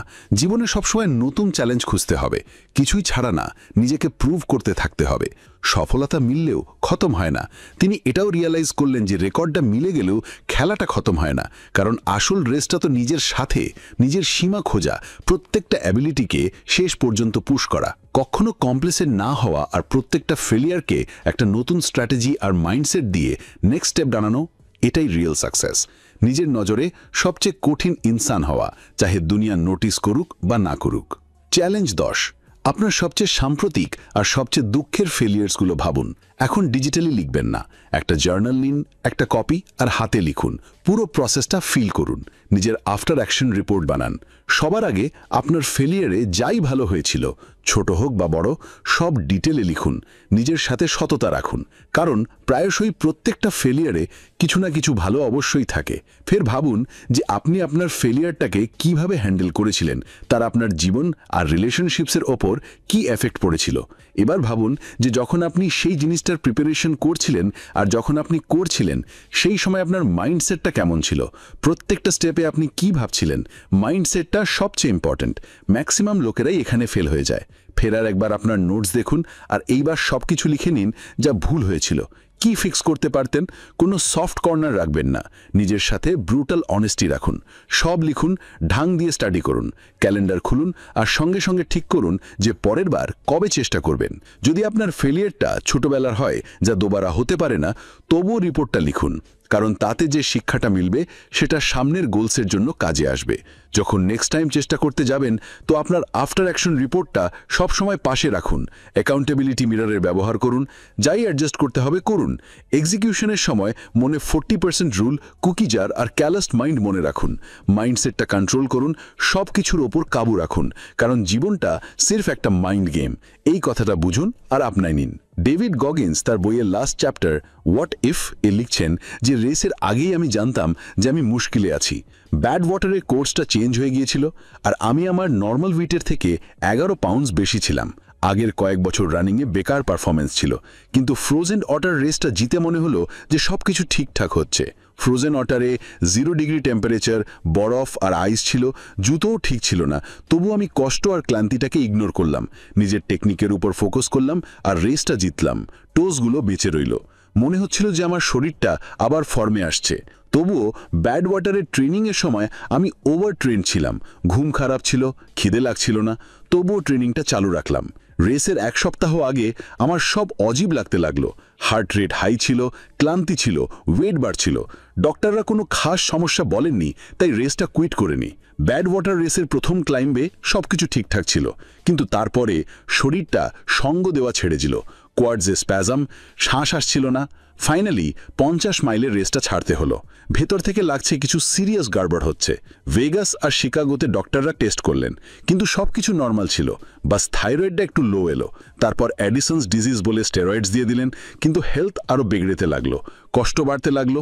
কেউ কি আমার আসল অবস্থাটা বুঝতে পারছিল না, কিন্তু আমি মনে মনে ভেঙে যাচ্ছিলাম। কখনো কখনো লাগতো বাস আপ দি এন্ড। এই কষ্টে সবকিছু ছেড়ে দেওয়ার মন করছিল। আমি আমার পুরনো জীবনের কথা ভাবতে লাগলাম, ছোটবেলার অ্যাবিউজ, ওবেসিটি, সার্জারিজ, নিজের দুর্বলতাগুলো যেগুলো ওভারকাম করেছি, সব মনে এলো। আমি কখনো আমার অ্যাচিভমেন্টসগুলো এনজয় করতে পারিনি, কারণ মনটা সবসময় পরের গোলের উপর ছিল। কিন্তু এখন যখন লাগছিল যে জীবনটা খতম হয়ে গেছে, তখন কৃতজ্ঞতায় ডুবে গেলাম। প্রথমবার নিজেকে আর অন্যদের মাফ করলাম। দুনিয়া, লোক, দুঃখ সব কিছুই আমাকে বানিয়েছে, আর ফাইনালি একটা শান্তির এহসাস হলো। যতটা কষ্ট ছিল ততটাই কৃতজ্ঞতাও চলে এলো। তারপর একদিন রিয়েলাইজ করলাম যে শরীরের যে নার্ভসগুলো আমি ইগনোর করেছিলাম, হয়তো আমার সমস্যার ঝড়। একজন স্ট্রেচিং এক্সপার্ট জোয়ের কথা মনে এলো। সে বলেছিল যে ওভার ইউজের চক্করে মাসলসগুলো পাথর হয়ে যায়, ব্লাড ফ্লু থেমে যায়, ফ্লেক্সিবিলিটি থাকে না। আগে ইগনোর করেছিলাম, কিন্তু এখন যখন কিছুই বাকি ছিল না, তো স্ট্রেচিং স্টার্ট করলাম। শুরুতে সিম্পল স্ট্রেচিংও এত পেইনফুল ছিল যে ব্যালেন্সও বানছিল না, লেগস ফোল্ড করাও মুশকিল ছিল। কিন্তু আমি কনস্ট্যান্ট চেষ্টা করতে থাকলাম। রোজ 2 ঘন্টা, পরে 12 ঘন্টা পর্যন্ত স্ট্রেচ করতে থাকলাম। প্রত্যেক দিন কষ্টের থ্রু গিয়ে ধীরে ধীরে ইমপ্রুভমেন্টস দেখতে লাগলাম। নার্ভসগুলো ধীরে ধীরে কমতে লাগলো, এনার্জি ফিরে আসতে লাগলো, বেশি মেডিসিনেরও দরকার রইল না। স্ট্রেচিংটা আমার শরীরটাকে আবার খাড়া করলো। এখনও রুচ করি।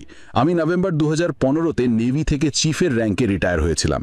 আমি একলা লোক যে এয়ারফোর্স টিএসসিপির অংশ ছিলাম। 3টে নেভি সিল হেলউইক 1 বছরে করেছি। বার্ডস আর আর্মি রেঞ্জার স্কুল দুটোই কমপ্লিট করেছি। মিলিটারি আমার পরিচয় ছিল, এটা আমাকে স্ট্রং বানিয়েছিল, আর আমি আমার সব কিছু দিয়েছিলাম। আমার মতো আরও কিছু লোক ছিল, যেমন বিল ব্রাউন, যে আগে মার্জিনালাইজ ছিল, এখন ফিলাডেলফিয়াতে লয়ার। স্লেজ, যে আগে মদ্যপান করত, এখন top athlete. Marathon, cycling, ironman সব কিছু কমপ্লিট করেছে। শন ডবস সিল হতে পারেননি, কিন্তু অফিসার হয়ে গিয়েছিলেন, আয়রনম্যানও করেছেন, আর নিজের হেলমিকওয়ালা হারপাকে স্বীকার করে এগিয়ে গেছেন। এসবিজি এখন নেভিতে ডেটা অ্যানালাইজ করেন, আর আমার মাও নিজের জীবনটা পাল্টেছেন, আর তিনি senior associate vice president, domestic violence task ফোর্সে কাজ করেন। আমিও আমার রিহ্যাব টাইমে ইএমটি আবার করেছি, ফায়ার ট্রেনিং করেছি, তারপর রানিংয়ে ফিরে এসেছি, অনেকগুলো আল্ট্রা রেস জিতেছি, তারপর ওয়াইল্ডল্যান্ড ফায়ার ফাইটার বেনেছি মন্টানাতে। জীবনে এখন স্ট্রাগল ছিল। একদিন রাতে মায়ের ফোনে কল এলো, ট্রনিস জুনিয়র ছিল, 15 বছরে কথা হয়নি, তার মেয়ে কাইলাকে গুলি লেগেছিল, মারা গিয়েছিল। যখন আমরা সেখানে পৌঁছলাম, ট্রনিস জুনিয়র কাঁদলেন। আমরা সব পুরনো শত্রুতা ভুলে তাকে গলে লাগালাম। তখন বুঝতে পারলাম যে বুদ্ধ ঠিকই বলেছিলেন, জীবনটা সাফারিং, প্রত্যেককেই নিজের দুঃখ মেলে, তার থেকে কেউ বাঁচতে পারে না। লোকেরা কমফর্ট খোঁজে, সেফ জোন বানায়, হবিজ ফলো করে, যা সহজ। কিন্তু যখন এই কমফর্টগুলো লিমিটস হয়ে যায়, তখন ওই আমাদের কেজ হয়ে যায়। কখনো কখনো ইমাজিনেশন সেই বক্সের বাইরে যায়, তখন কষ্ট হয়। যারা অনুপ্রাণিত হয় তারা কষ্ট এলেই ওয়াপস কমফোর্টে চলে যায়, আর লিমিটসগুলো আরও টাইট হয়ে যায়। যারা বাইরে টেকে তাদের আরও কষ্ট মেলে, কিন্তু তারা বদলে যায়। কিন্তু সবচেয়ে বড় শত্রুটা হলো নিজের মনের ডাউট। যে আপনি নিজের সাথে কথা বলেন, সেটা সবচেয়ে ইম্পর্টেন্ট। সেলফ ডাউট সবারই হয়, কিন্তু তার সাথে লড়ার উপায়টা হলো হোয়াট ইফ, অর্থাৎ কি জানি আমরা করতে পারলাম। এই সোচ দিয়ে ইম্পসিবলও পসিবল লাগে। হোয়াট ইফ সোচ দিয়ে নিজের দুঃখ, নিজের বোড়াইয়া স্বীকার করুন, তাকে জ্বালানি বানান, আর স্বপ্ন পূরণ করুন। দুনিয়ার জেলাস লোক অনেক আছে, কখনো কখনো তারা আমাদের ক্লোজও হয়। আপনি যখন কিছু বড় করেন, তাদের জেলাসিটা নিজেই তাদের লিমিটস দেখায়, কিন্তু যখন আপনি আপনার লিমিটস ভাঙেন, তখন তারাও চেঞ্জ হতে পারে। আমি চাই যে আমার বই পড়ে লোকেরা নিজেদের লিমিটস দেখুক, ভাঙার হিম্মত করুক, চাহে যতই কষ্ট হোক। কারণ যদি মনটাকে কেস করে নেওয়া যায়, তো কষ্টও হার্ট করবে না। কিন্তু এই ধরনের জীবনে কোনো এন্ডিং নেই, গ্রোথ সবসময় চালু থাকবে। আজ আমি 43 বছরের। স্ট্রেচিংয়ের কারণে আগের চেয়ে ফিট। যখন জওয়ান ছিলাম তো সবসময় কষ্ট আর স্ট্রেসে ছিলাম। এখন বুঝে গেছি যে শরীরটাকে কিভাবে হ্যান্ডেল করতে হয়। 2018 সালে আবার ওয়াইল্ডল্যান্ড ফায়ার ফাইটার হলাম। মাউন্টেনের টিমের সাথে ফায়ার লাইন বানালাম। প্রত্যেক দিন 18 ঘন্টা কাজ করলাম, $13 পার আওয়ার। টিমটা হার্ড ছিল, কেউ কমপ্লেন করতে না। 43 বছর বয়সেও আমি ইয়াং লেডদের সাথে রান করি। এখন আমি রেসে আরও তেজ দৌড়াতে পারি, বিনা কোনো টেপ বা প্রপ ছাড়াই। এখনও ভেতরের প্যাশনটা জ্বলে, রেস এক্সেস করতে হয়, কিন্তু ওটা এখনও আছে। আমার প্রত্যেকটা স্ট্রাগল, কষ্ট আর প্যাশন এখনও আমার সাথে আছে। যাই ফেলিয়ার্স বা উইন্স সামনে মিলবে, আমি ফুল এফোর্ট দেব, ইম্পসিবল গোল সেট করব। আর যখন লোকেরা বলবে যে পসিবল নয়, আমি তাদের চোখে চোখ রেখে শুধু একটা প্রশ্ন করব, হোয়াট ইফ। আজকের জন্য বাস এইটুকুই। আমরা আবার মিলব আপনার সাথে একটা নতুন এপিসোডে, একটা নতুন বইয়ের সাথে। ধন্যবাদ।